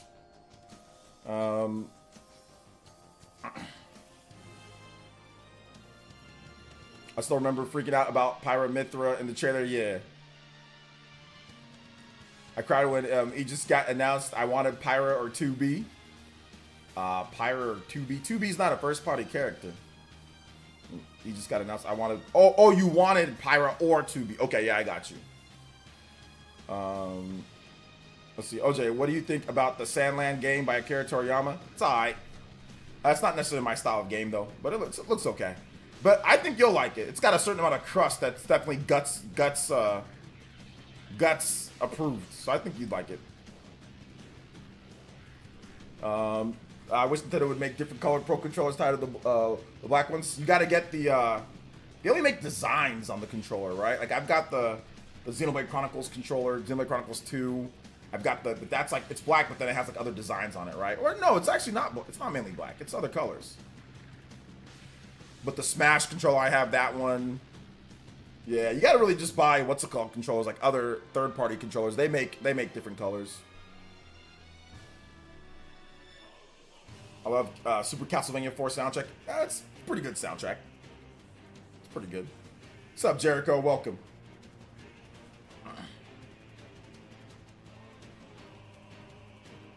What is good?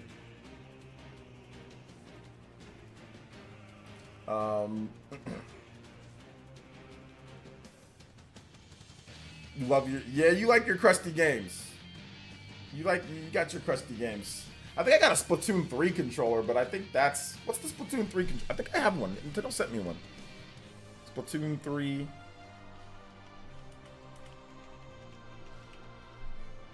Yeah, it's black. It's black, but with them, the handles are different. Yeah, that's true. They're pretty much all the same color. Yeah, but then just like different designs on them. The Joy-Cons are different colors, but not the Pro Controller. Yeah, they don't make a ton of different colors like Microsoft. They have like a million different colors. What's up, Brian Tyler? When you play Switch now, what do you use more, 8-bit Ultimate or regular Pro Controller? Regular Pro Controller. What's your favorite Pro Controller looks? Favorite Pro Controller looks? What does that mean? Sorry, I'm not exactly sure. I want to make sure that I answer the question right, David. Do you have the Xenoblade Chronicles 2 Pro Controller? I do. I think it's the best looking controller that Nintendo's made. Yeah, I have it. I have, it kind of like went, like the control stick kind of drifted, but then I fixed it. So I don't really use it anymore. I just cleaned it, put it back in its box. Like the designs. Oh, okay, gotcha. The designs of the Pro Controller. Yeah, Xenoblade Chronicles 2, Super Smash Brothers 1 is okay. It's pretty cool. The Splatoon one's okay, but my favorite's probably like the Xenoblade one. And yeah, Tears of the Kingdom one's cool too. I do have a Tears of the Kingdom one, which I do use. I have it right here. Yeah, I use it for the one that I use inside here. So yeah, this one's actually pretty cool. It's got a nice design to it. It's got like all the different, you know, Tears of the Kingdom, you know, designs. It's got the Triforce. It's got the little. It's got like the little, you know, the high-end text. It's got a cool design to it. It's got one white. It would have been cool if this was green though. I think they should have made this green, like the Link tunic green.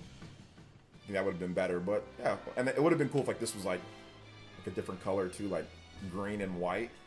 That would have been cool too. But yeah, it's nice.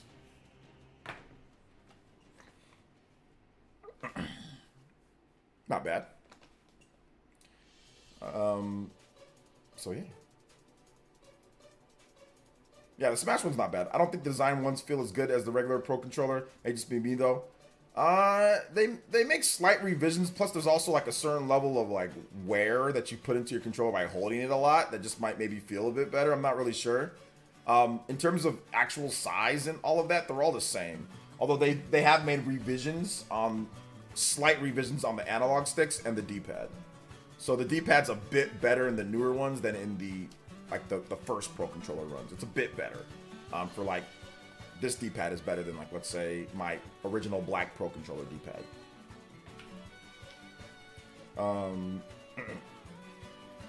So yeah. Added some good durable thumbsticks to my Pro Controller. It looks more awesome now. Durable thumbsticks, like the little things that you put on top of them. I used to be into stuff like that, but I don't really like putting anything on my controllers anymore. Like I don't like putting any type of grip or any type of thing on my controllers. I'm a default basic person now at this point. I just play everything basic and default. So yeah, when it comes to stuff.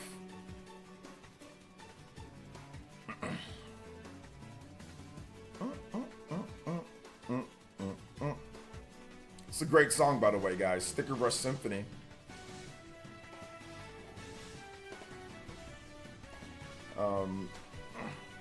I use triggers for double jump macros and attacks and shield. I like default too, unless it's Joy-Cons. I gotta put something on. Yeah, Joy-Cons. I don't really play with the Joy-Cons. I'll be honest. I don't. I actually have. If I'm playing the game portable, I actually have like this Hyperion or something. I forgot what they're called. But yeah, they're like, you know, other Joy-Con alternates or whatever. So I have this. So yeah. I'm gonna clean my Switch because it's a little messy. Okay, not sure who it was. I just read, you know, you were speaking a bunch of nonsense. What are you talking about? Oh, this guy over here, take whatever.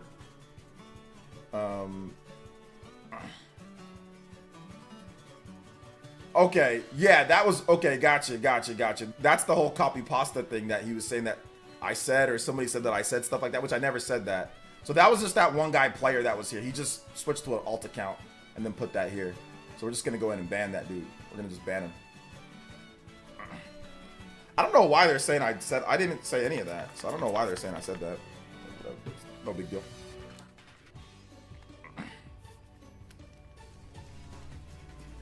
Let's see. Hate that song. Sorry, not so. You hate Sticker Brush Symphony? That's crazy. Why would you hate Sticker Brush Symphony?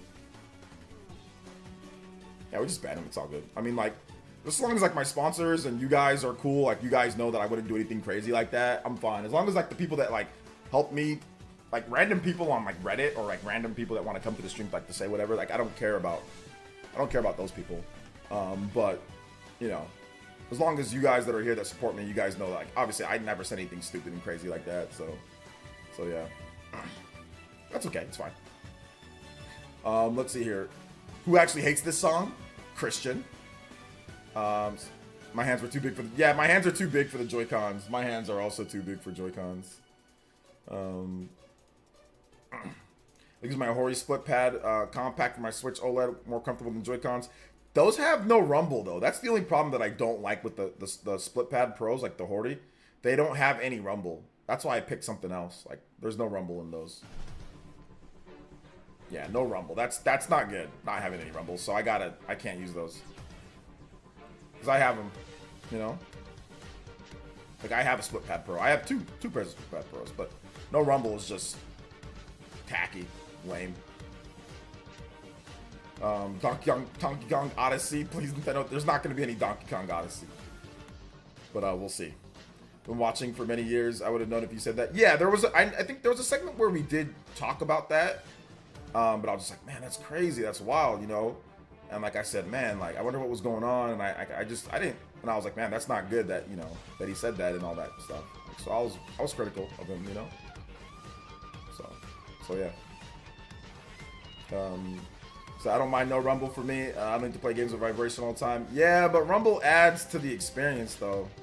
Like it does. It just adds to the experience. Like it's good to have it. Some games actually even rely upon rumble for certain features, you know. But yeah, not every game does. But to me, it's something that you need to have. Rumble needs to be in. It needs to be in. Like there's no excuse to not have rumble. You know, that's just cheap.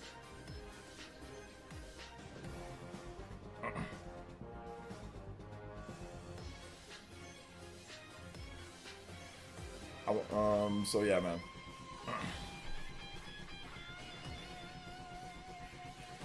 So just weird. Just weird. But yes, I hope we get a new Donkey Kong game. I think that would be super fun. A new Donkey Kong game would be great. New Donkey Kong game. Okay, we do have an update. We have an update on the Gary's mod situation. So the update is this. We have another update. Gary, I guess from Gary's mod, says the latest report, the team indicates that the takedown notices are indeed from Nintendo. However, if we hear anything else, we'll let you know. So Gary, I guess that's the actual guy that created it, says, yes, we have got your emails and DMs. We have seen the threads. We're doing our own investigations. We need to take these things seriously, particularly from Nintendo, but we also can't let people misuse DMCA takedowns. I've been assured that the takedowns have been verified by Nintendo as legit, so this will now continue as planned. Sorry.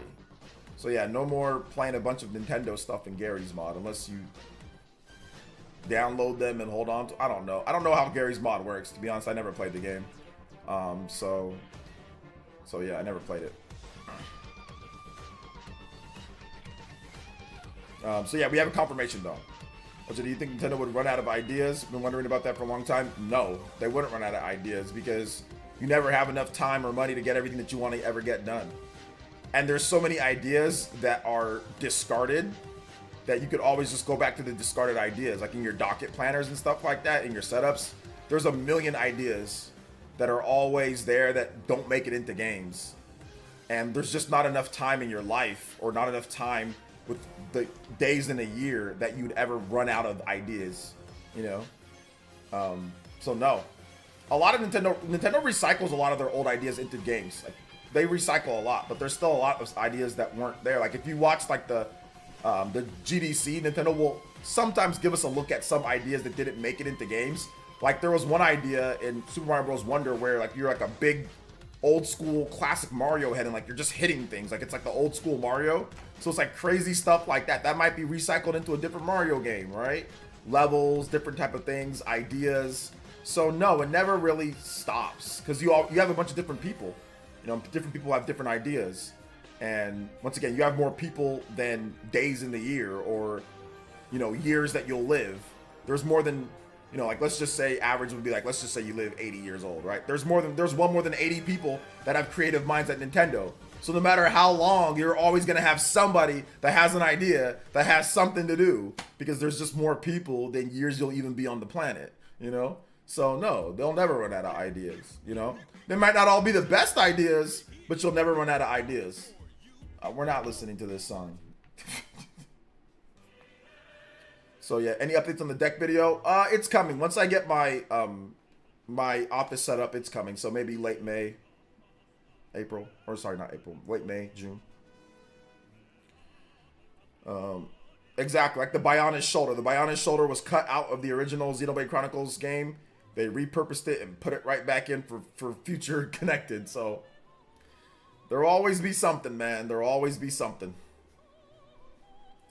Right, there's over 1,000 suggestions for different power-ups in Mario Wonder. Yeah, there's a lot. So for different ideas in games, that's why you don't let one person do everything. That's why you have a team of people that can really tell you, like, you know, what to do. Gonna play Stellar Blade? Yeah, I'm gonna play. I am going to play it. I will play.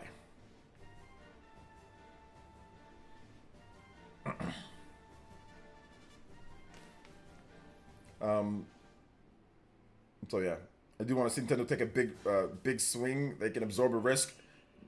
No, you can't really absorb a risk. Like that's publicly traded companies can't really absorb too big of risk. But what type of risk are you talking about, Davey? You need to say like what type of risk. There are bad risks and there's good risks. So a bad risk is like Wii U. That's a bad risk, right? So yeah, you can take that, but it can also destroy you. That's not a good risk. A good risk is like Labo. It doesn't cost anything to make.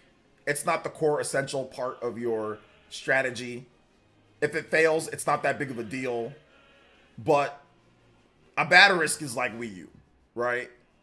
So you've got to be careful with the risks because that could really cause a problem.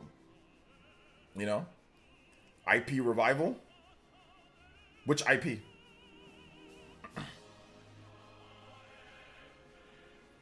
Let's see. I read the,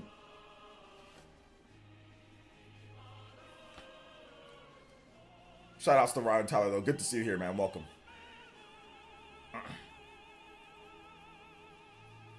Which IP?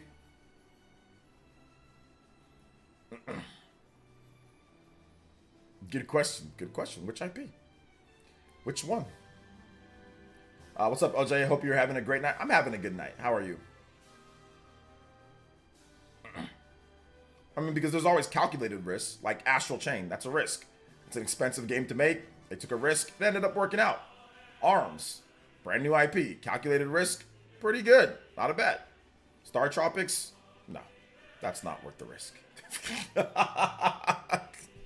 No, that's not worth the risk. No.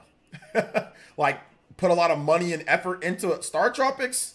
Absolutely not. That is not worth the risk. Just enjoy Star Tropics. Just enjoy your old Star Tropics. I disagree.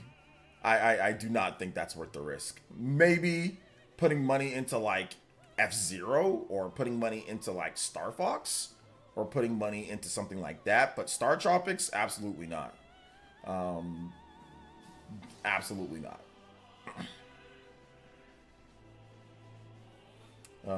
No, you will not see them put money into it. They're not going to put money into Star Tropics because Star Tropics isn't relevant.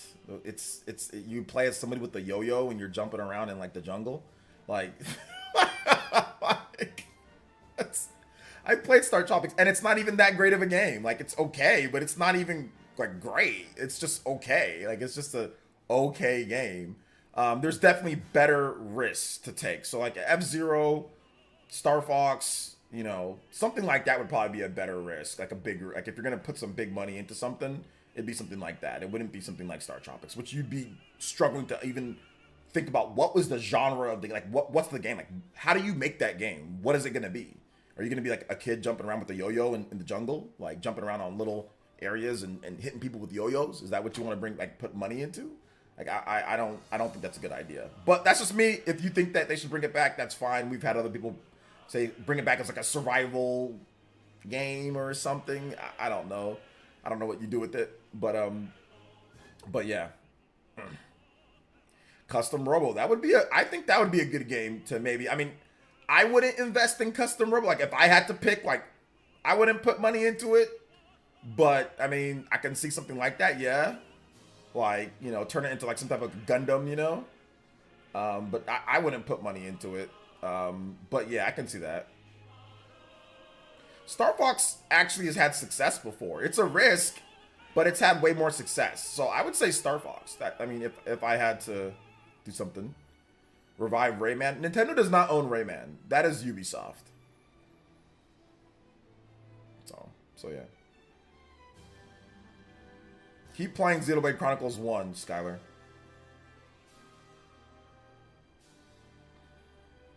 Star Wars Battlefront on Switch lately. I'm happy to relive something from my childhood. Playing the same game from the PS2 now on the Switch on the go is awesome. Eternal Darkness, that's a better risk. Like I would rather put money into that than Star Tropics as well. Yeah, Eternal Darkness wouldn't be bad. You know, bring that back. But who would you get to develop it? You'd have to find a good developer. And a lot of horror games, man, like they've been flopping lately. Like a lot of like traditional horror games, a lot of them have been flopping, dude. Like that new Alone in the Dark game, it reviewed really bad, and I don't know why it reviewed bad. I watched people play that new Alone in the Dark game, and it seems really good. It seems, I mean, yeah, the ending and the final boss are maybe kind of trash, but the game seems good. It seems the graphics are good, the shooting's good, the music and the atmosphere is good. Like, I don't understand why it reviewed so poorly. No, it was mediocre at best? Was it really? I watched plenty of gameplay of it, and I thought, and everybody that played it thought it was solid from the streamers. So it was a letdown? Damn, that's crazy. I looked at it and it looked like a quality game to me. The story was kind of intriguing. But what was so bad about it? So I'm not playing it, so I don't know the controls, but what was so bad about the game to where it deserved like a 6 out of 10? Like, it's not even like a 70 rate. It's not even like a 7 out of 10. What's up, Marco? What's up, Shaw X? What's up, DeAndre? Welcome, guys. How you doing tonight?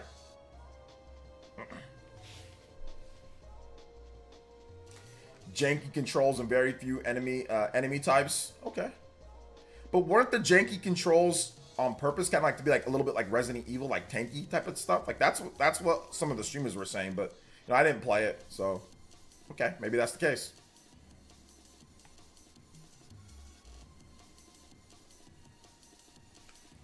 Hey, what's up, Cello?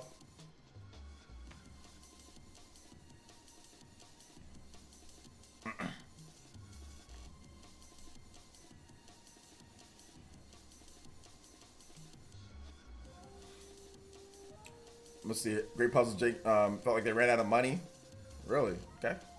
What's the Hunter x Hunter update? We already watched the gameplay. So they showed off gameplay of the Hunter x Hunter Net Impact game. So if you just look up, open up another tab, Marco, and just look up Hunter x Hunter gameplay on YouTube or whatever, and you'll see like the new gameplay. So we went over it. Let's see, are there any preview events for Thousand Year Door already? Are there preview events? Not events, but there's previews, so people have got to play the game, yeah? Or like virtual demos, like for them, like for press. Justin with the 3. I finished the background. I went a little extra on this one. Yeah, it took you a while. Wow. It took you a hot minute to you doing this the whole stream. Let's go, Justin. I vibe with it. I vibe with it. Thank you for the thank you for $97 total now in Hokage. Let's get it. I got my Discord up. So, all right, it is a...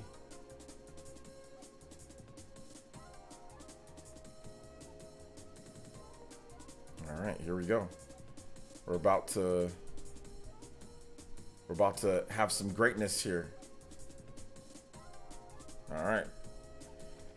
Zelda Tears of the Kingdom. We got active live gameplay in the back. Here we go. I like it. I like it. You guys can enjoy the gameplay of Tears of the Kingdom, some sauce, and me talking about it. Wait a minute. It says viewers. The viewers and the chat is not showing up. Why is it not showing up, the viewers in the chat? I see it on here. It says viewers in chat. Oh, it's zoomed in. Oh. I don't know what. Okay, my bad. All right, there we go. But I'm over it.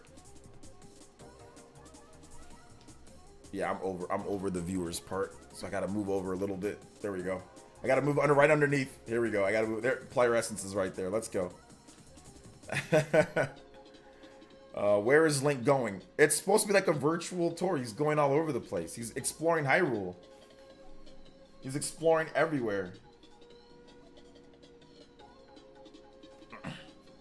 This is actually pretty awesome. Justin, thank you for that, man.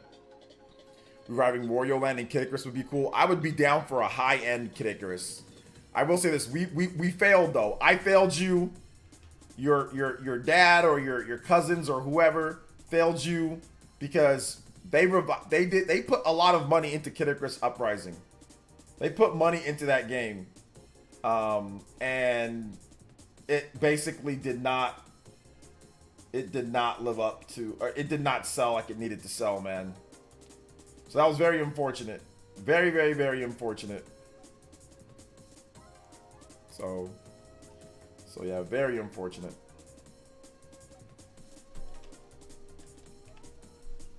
1,000 Year Door is one of your favorite games. 1,000 Year Door is awesome. So I'm glad that you're looking forward to the game. Morning, I watched DSP playing Tears of the Kingdom. It was tragic. Why did you watch him playing Tears of the Kingdom? What was it like? Somebody other made a video on it or something?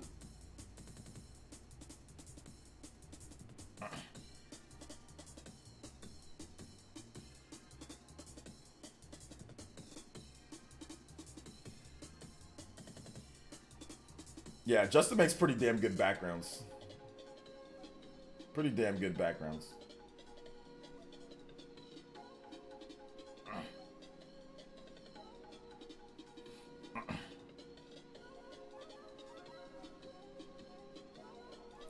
From a DSP detractor. What was the DSP detractor? Can you put a link? Can you put a link to it in the chat, DeAndre? I'm gonna let you put links real quick. I'm gonna allow you to put a link real quick.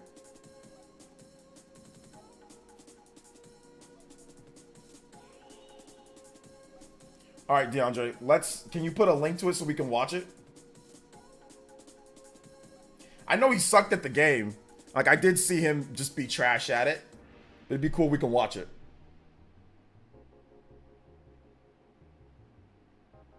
So, yeah.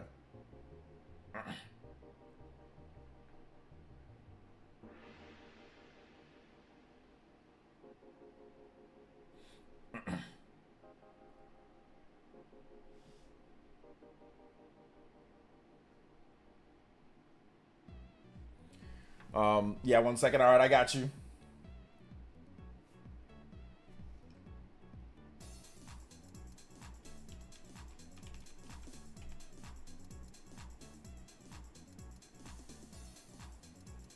My favorite part is the PlayerEssence logo I use for the Zelda font. Yeah, that one's good. I like the Zelda font for it.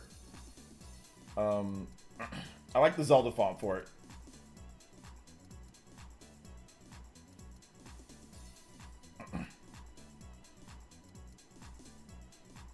I like it.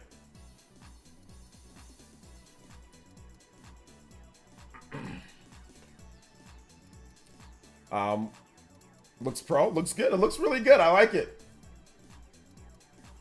Looks really good.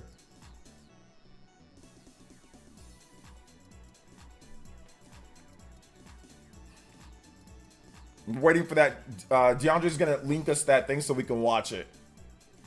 Like, what's the genre Nintendo is leaving on the table? Probably like survival horror. So like Eternal Darkness would be good for them to bring back if they want to bring that back. Excuse me.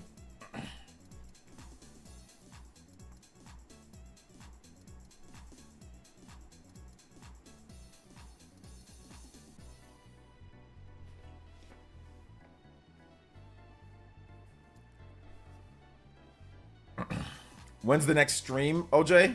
Tomorrow? If anyone says hi to me, I was away from the screen. Hi to the chat. Hey, what's up, the Great Wah? It's all good, man. People are.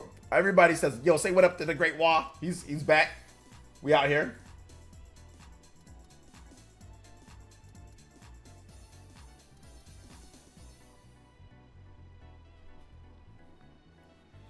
But yeah, we'll be streaming again tomorrow. But tomorrow's stream, it's gonna be a late night stream. So I gotta go. I'm hanging out with my daughter tomorrow, so I'm gonna go hang out with her. And then we'll stream super late. So we're gonna have JoJo Fridays very, very, very late. But that might change. The schedule might be changing in terms of things because yeah, I gotta do some stuff in next week. So the schedule might be changing from that. So we'll see what it ends up being.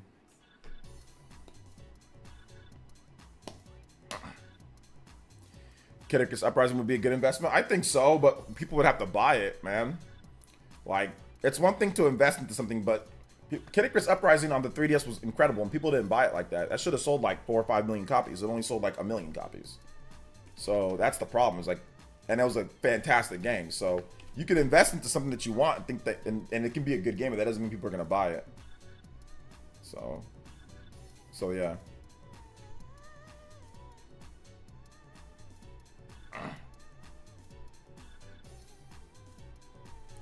Doesn't mean people are gonna buy it.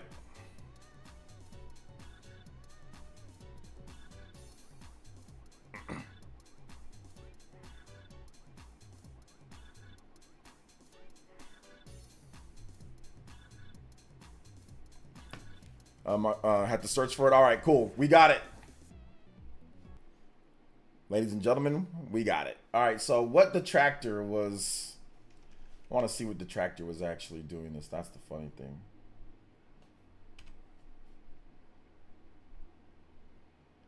All right, cursing warning, guys. Curse warning. Is it memology, right? Was it memology?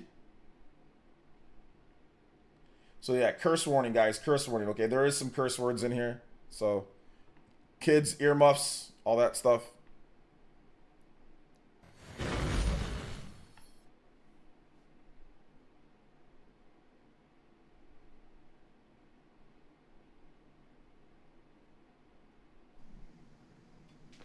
Only use one?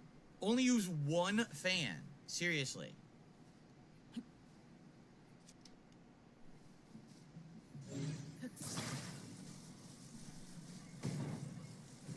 One singular fan.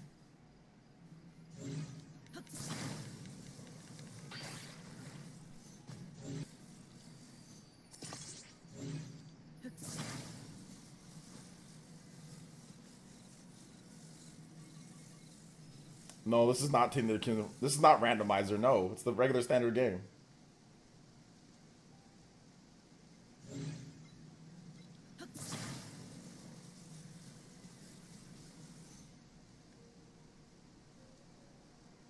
There's no way this is gonna work because I can't activate it now.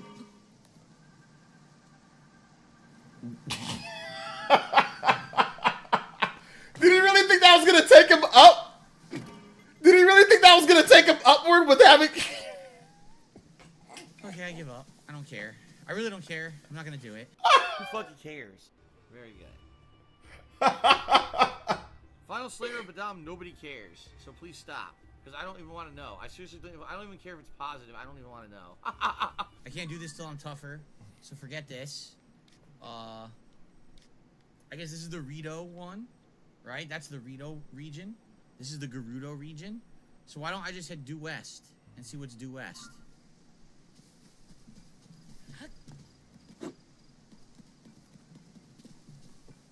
And you see, that's the problem, is like, if I don't do it within like a few minutes of trying, I just spent 25 minutes on that, I just don't care anymore.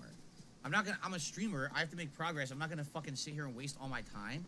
Like, it's hilarious online, I'm seeing these crazy contracts. Someone built a mech! Someone built a Trojan horse, someone built all that, that's great. And how many hours did you waste doing that exactly? Right? Like, seriously, how many fucking hours did you waste doing that superfluous nonsense you don't need to do to play the game? And it's great you can do it, but the normal person doesn't have time to just sit here like an idiot and fucking spend 40 hours building your mech. So I just want to make progress now, so screw this. I figure out how to play. How the fuck do I play? I just don't care. I understand what they're going for with the building. Oh, look how creative and ingenious it is. Yeah, except that normal people don't do that. Normal people want to like make progress in the game and see story elements and do a dungeon. I don't want to fuck around with your building. If I want to do that, again, I'll play Minecraft or something, you know, where it's meaningful to the universe. Here, it's like, I don't want to fucking play a building game. I want to play Zelda. I really don't. I just don't want to play a building game. I'm interested in Zelda. That's why I bought Zelda for. What the fuck is that? What the fuck is that? There must be people who like analyze these puzzles and like analytically they're like, okay, so what we gotta do? There was one that I saw them that was actually hilarious. Do this, and here's a guide on how to do it. And here's me. Oh, I pass. I think there was more. There was more. Oh my god. There was more. I think there was one that I saw on Twitter. 70-year-old man tries to act clever.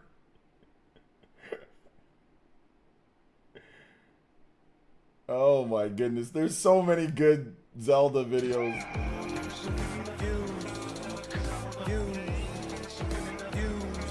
Let's see how he failed in Zelda though. This is all I have? A square platform? What the? And this dude was complaining about how much money he was making. Look at both of the videos that we saw, he got his bunch of his stupid users. They were supporting. He was whining and complaining about people not giving him enough money and all that. That's how you know this dude just spends it all on alcohol and pies and DoorDash, dude. Rockets and nothing. That's one DoorDash. What do I do? One thing for him.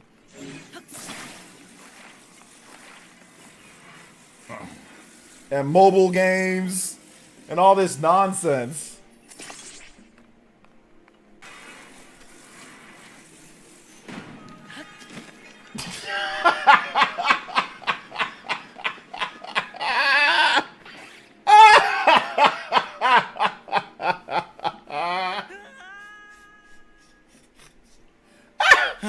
Oh, that was great. God damn it. That was It's the great. worst when you know what you're doing, but it's the easy part that you fuck up, right? Like the puzzle's supposed to be the platform. The puzzle's not supposed to fucking be missing the jump. But that's what happens.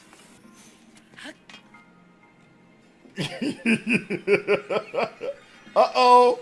Looks like that's not gonna work. Nope.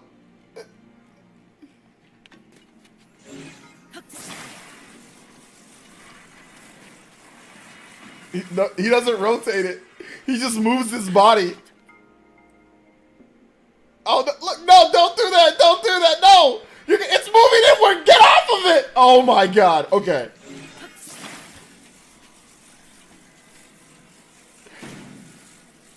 You gotta be kidding me! You gotta be kidding me!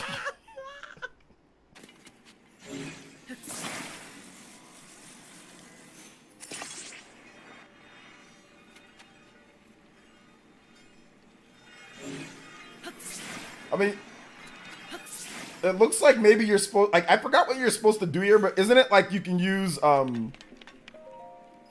we go. Who cares about the sliding bullshit? A sticky elixir, slip resistance for 7 minutes.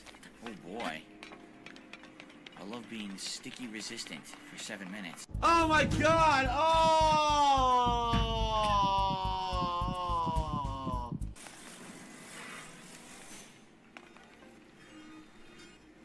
yeah, all that gin definitely got to him.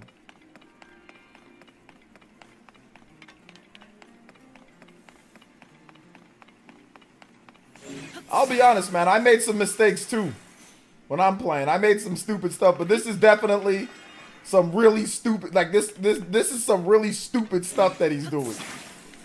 You can't move it if you're on top.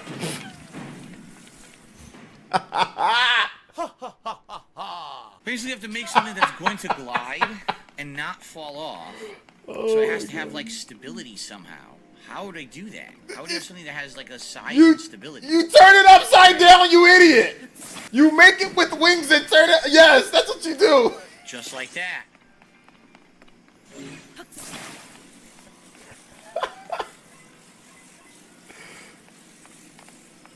I think. Let me see if this one works the way that he's gonna do it. All right. I think his chat probably told him what to do. He saw it in the chat. He saw it in the chat. It can't go off the rails because it's got two guards. See? There's no way it can go off the rails. Wait, watch this. Watch this. Watch this. Beautiful. Do do do do. I knew it.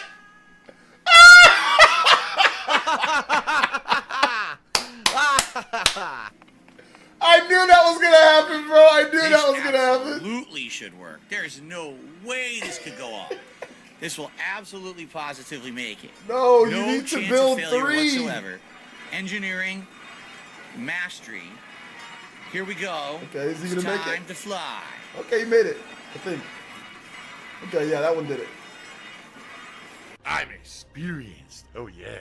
Oh, now wait a second. I remember this We one. need one that's going to fly. Oh wow, this is tricky. We need one that's going to fly onto a second set of railings. Okay, hold on. Let's put this down and take a look. So, what could we get to launch up there and stay on the rail? It has to jump from one rail to the next. See that? How would we do that? Oh, you have to make a elongated one. So you have to make one that's long enough that it's going to have 2 tracks. Basically, think of the T, but it's 2 T's combined. And then you have to have another middle piece, because what's going to happen is the platform's going to go straight onto the new one, and the new one has a center spot. See that? So you need to make 2 T's together and then another middle piece. Start with that. Make a second one the same, and then put another piece going down in the middle. The problem is, oh no, it's not, that's too long. Well guys, it looks like we got a bunch of trolls in the chat, just ignore them. Ignore them. If we have any moderators, if you could take a look and take care of that, I'd appreciate that. Dunces. Perfect. Now I gotta get one under there, and then a third one underneath the middle. Okay, this is gonna work, I think. There we are.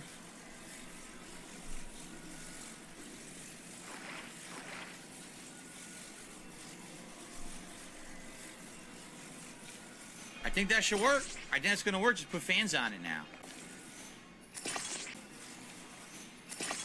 Okay, this should be it. I just gotta activate it, and it should work. I hope. This is a lot of work. Derek is praising my brilliance, is he? Am I a fan of Cherry Coke? I think Cherry Coke's pretty good. I like Cherry Coke. Okay, let's see here.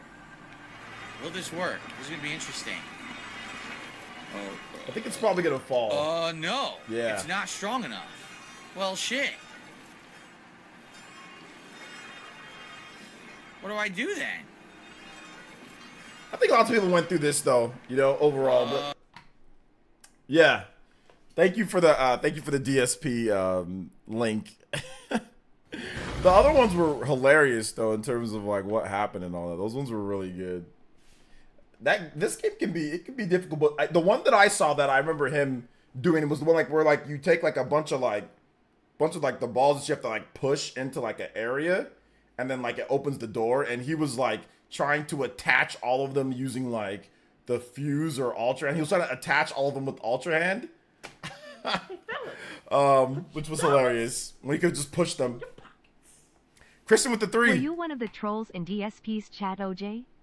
Party Man? Justin? King Cagney? Was I a troll? Lol. No, I wasn't one of the trolls in the chat. I wasn't. I was watching, but I wasn't watching the whole time that he was playing because obviously I was playing the game. So, but no, I wasn't one of the trolls in the chat. It must have been Party Man. It must have been Party Man. You know. Yeah, I can't. Yeah, his voice is just droopy and high pitched. Like I said, he drinks too much soy milk. Because his voice is like it's higher pitched than what it was before. You know, it just sounds like something. It's like whiny. You know. So yeah. Super whiny. But yeah. I don't watch that bum. Yeah, he's a bum. So there's no point in watching him. No point in watching him. All right, good stuff though. Good stuff. All right, guys. So we're going to go for about another 10 minutes. We do have on here. I'm trying to extend the stream 3 hours base, and then we'll add on from there. We're at 3:25. So thank you guys so much for the support. If you guys want to ask some questions, we can finish up the stream with some more Q&A if you guys want that, or we can talk about some other articles that have came up, some other news that I've been looking at as well that came up during the stream. So we can talk about that too. In terms of tomorrow's content, I think I'm going to try to see if I can do a buy now before a rare tomorrow. So look out for that. I'm going to do some research, do a buy now before a rare. But yeah, some articles that have came up for stuff. We do have new Stellar Blade launch trailer. So you guys can check that out if you want to. I'm not watching any more things Stellar Blade. I'm good. We have a double River City Girls 2 DLC. Billy and Jimmy Lee. Double Dragon. They've been announced. So we have downloadable content for that. The BlizzCon event, BlizzCon 2024, has been canceled.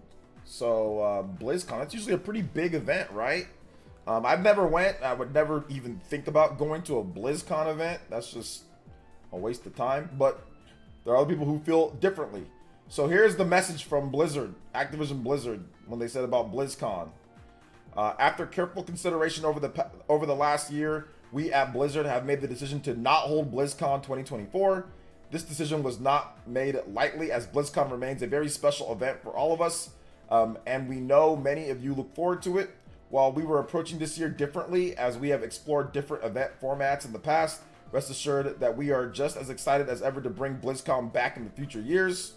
Over the next few months, we'll be sharing more details about our launches coming later this year, including World of Warcraft, The War Within, Diablo 4's first expansion, Vessel of Hatred. To celebrate these upcoming releases, to bring our communities together in new and special ways, we will soon share some exciting plans for other industry trade shows and and conventions like Gamescom. We can't wait to tell you more about those plans soon. We're also looking forward to the Overwatch Champion Series. You know, like when Cloud starts having those memories, those flashbacks, and he goes, and his head just, my head just went. Imagine watching the Overwatch Champion Series. You couldn't be me. Jesus. Okay. Champion Series stops at both DreamHack Dallas and DreamHack Stockholm. You got Stockholm Syndrome if you're actually gonna watch those. We're thrilled to be planning multiple global in-person events to commemorate the 30th anniversary of Warcraft, which will be held in addition to the in-game celebrations across our Warcraft games throughout 2024. While these events are distinct from BlizzCon, we're harnessing our all of our creativity and imagination to ensure they carry the same spirit and celebration and togetherness. Our hope is that these experiences, alongside several live-streamed industry events, where we'll keep you up to date with the most happenings in our game universes, will capture the essence of what makes Blizzard community so special. No matter how you choose to connect with us at these events this year, whether it be in person or virtually, we can't wait to see you there. I am good. I am absolutely good. Will not. But hey, there's BlizzCon, man. If you guys go, no BlizzCon this year, so get your Blizzards and your cons, put them back in the closet, because there will be no BlizzCon this year. There'll be no BlizzCon this year. So yep, there's that. I think Microsoft, yeah, I think Microsoft was like, nah, y'all just show Blizzard stuff at your showcase. We'll be doing no conventions. Some people still play Overwatch. Yeah, some people still play Overwatch. Yes. Which is, like I said, it's a thing. It's a thing. Yo, what's up, fitness and video games? What's good, man? Live service games. Yeah, I'm not a fan of live service games either. So, Put your dollars. DeAndre with the $2.20. Let's go.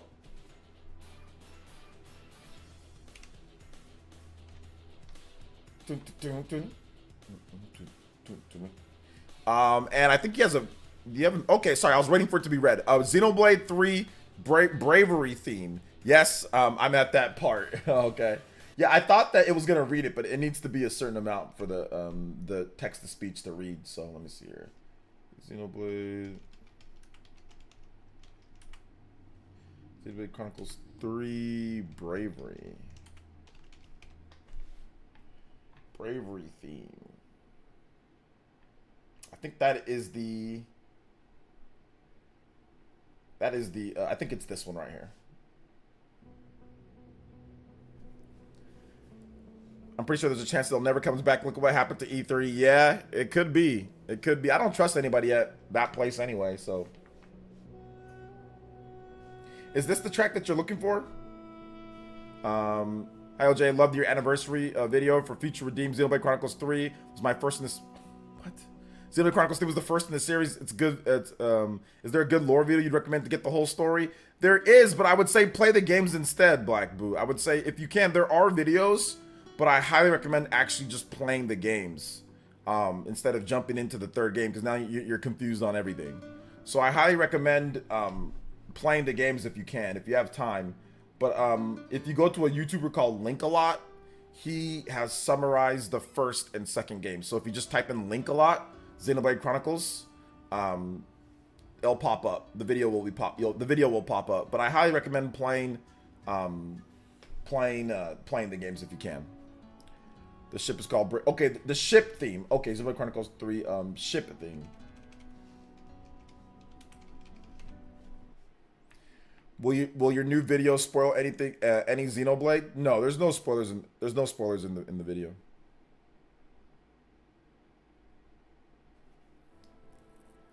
The Great Sea Stirs? OJ, what's your least favorite Paper Mario title? Probably like Sticker Star or something like that. Origami King, Sticker Star.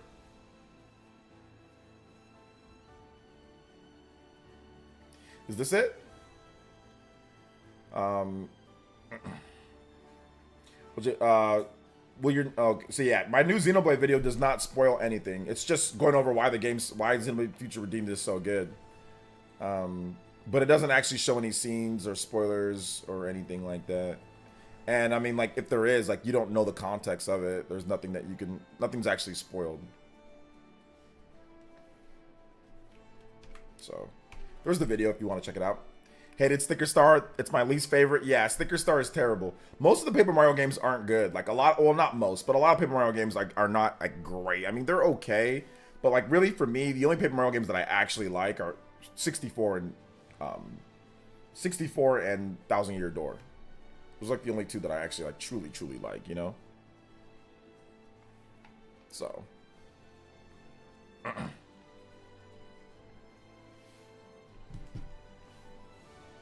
Doing a few side quests before I enter the final area? Yeah, get those side quests done. Get those side quests done. A lot of side quests in that area too. Like a lot of places to go, a lot of side quests, a lot of different things to do.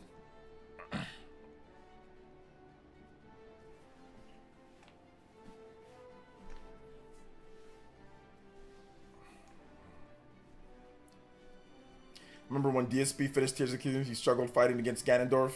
That Ganondorf fight can be a little bit challenging, but remember, DSP's not good at video games too, so you gotta also factor that in. He's like decent at Street Fighter, and that's about it. But that's okay, not everybody's good at video games. I'm not that good at video games either, so yeah. I am not that good either. It does spoil that. It's an amazing experience. That's true. Spoiler alert, it's incredible.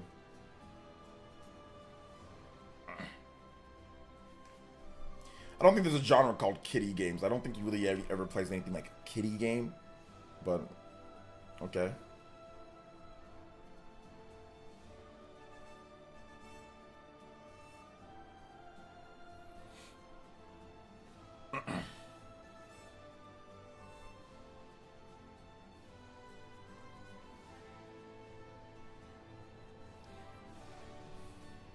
Yeah, I'm not even Super Paper Mario. I don't like Super Paper Mario.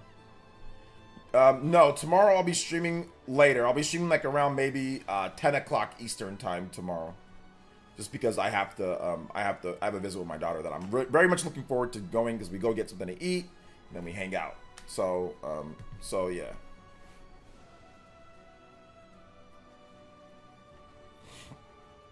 But no, I'm not a huge fan. I mean, I played Super Paper Mario. I rented it back in the day, and I thought it was gonna be like an RPG. I was looking for like the actual, you know, turn-based battles and RPG elements, and they never came. So maybe if I replayed it, I'd like it. Maybe I need to replay the game. But back when I played it, I didn't like it. Maybe because I was shocked that it wasn't, you know, what I was like looking, you know, to get. So.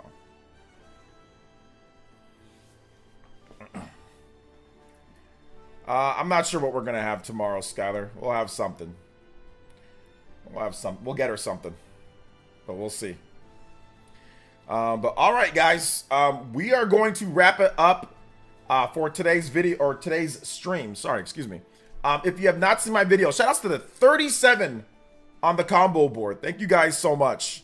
If you have not seen my most recent video talking about Xenoblade Chronicles 3 Future Redeemed, check it out. It is up on the channel for you guys to go watch.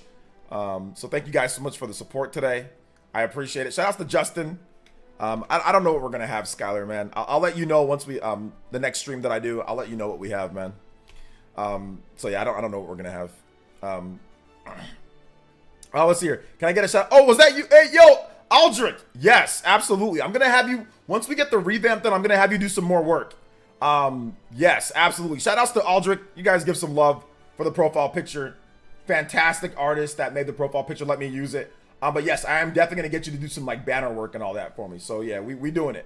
Don't worry. Like once we get the rest of the room set up. Absolutely, Aldrich. Shout outs. Appreciate the support. Yeah, that was an incredible profile picture art. And yeah, we're gonna get Aldrich to do some more work for us. Yes, you can get of course you can get a shout out. Of course you can. Let me go to your do you have any videos or anything? No, you don't make any videos. Okay. That's okay. Well, yeah. If you ever do, let me know. But shout outs to Justin. Finish the stream as the Hokage and Stream Ninja. Thank you so much. Jacob Dressback. Thank you guys for the JoJo's. DeAndre. Christian MeWorld. Chris. Triple A Job. D What. David V. Christian MeWorld. Adam Carson. Gout Warrior. Party Man. Pony Up. Jay Loomis. Crispy Tofu. Scott Wolford. Shout outs, guys. I appreciate the support today. Phenomenal stream. Phenomenal. Awesome people. Everybody in the chat. Shadow Dragon. What's good? YouTube notifications don't work. It's all good, Shadow Dragon. I'm working on a schedule. I'm working on a schedule, and I'll have a video for the schedule, and I'll have like a thing posted on my community page. So I'm working on a schedule. Hopefully I'll have something solid for you guys after May, because I have like some stuff that I'm doing. Maybe like my schedule might change, like, you know, what I'm doing with, you know, in terms of like my daughter. So once we get that all situated, then we can have a set schedule. So, all right, guys. Thank you guys so much. David V, thank you for the big support as well. J2 Blue, everybody here in the chat. Guts, Life Will Change. Life Will Change. Good video on Metaphor Refantasio. And I didn't know you actually had a channel, but you do. And I see that you have content. So yeah, check out Life Will Change. Good channel. Good RPG content. Yeah, I subscribed. Black Boo, MGD, King Cagney, Caitlin Justin, shout outs. MGD, Luano, Cloud9, all of you guys. Thank you guys so much for your support. We'll see you guys late. JoJo Fridays late night tomorrow, all right? All right, guys, peace.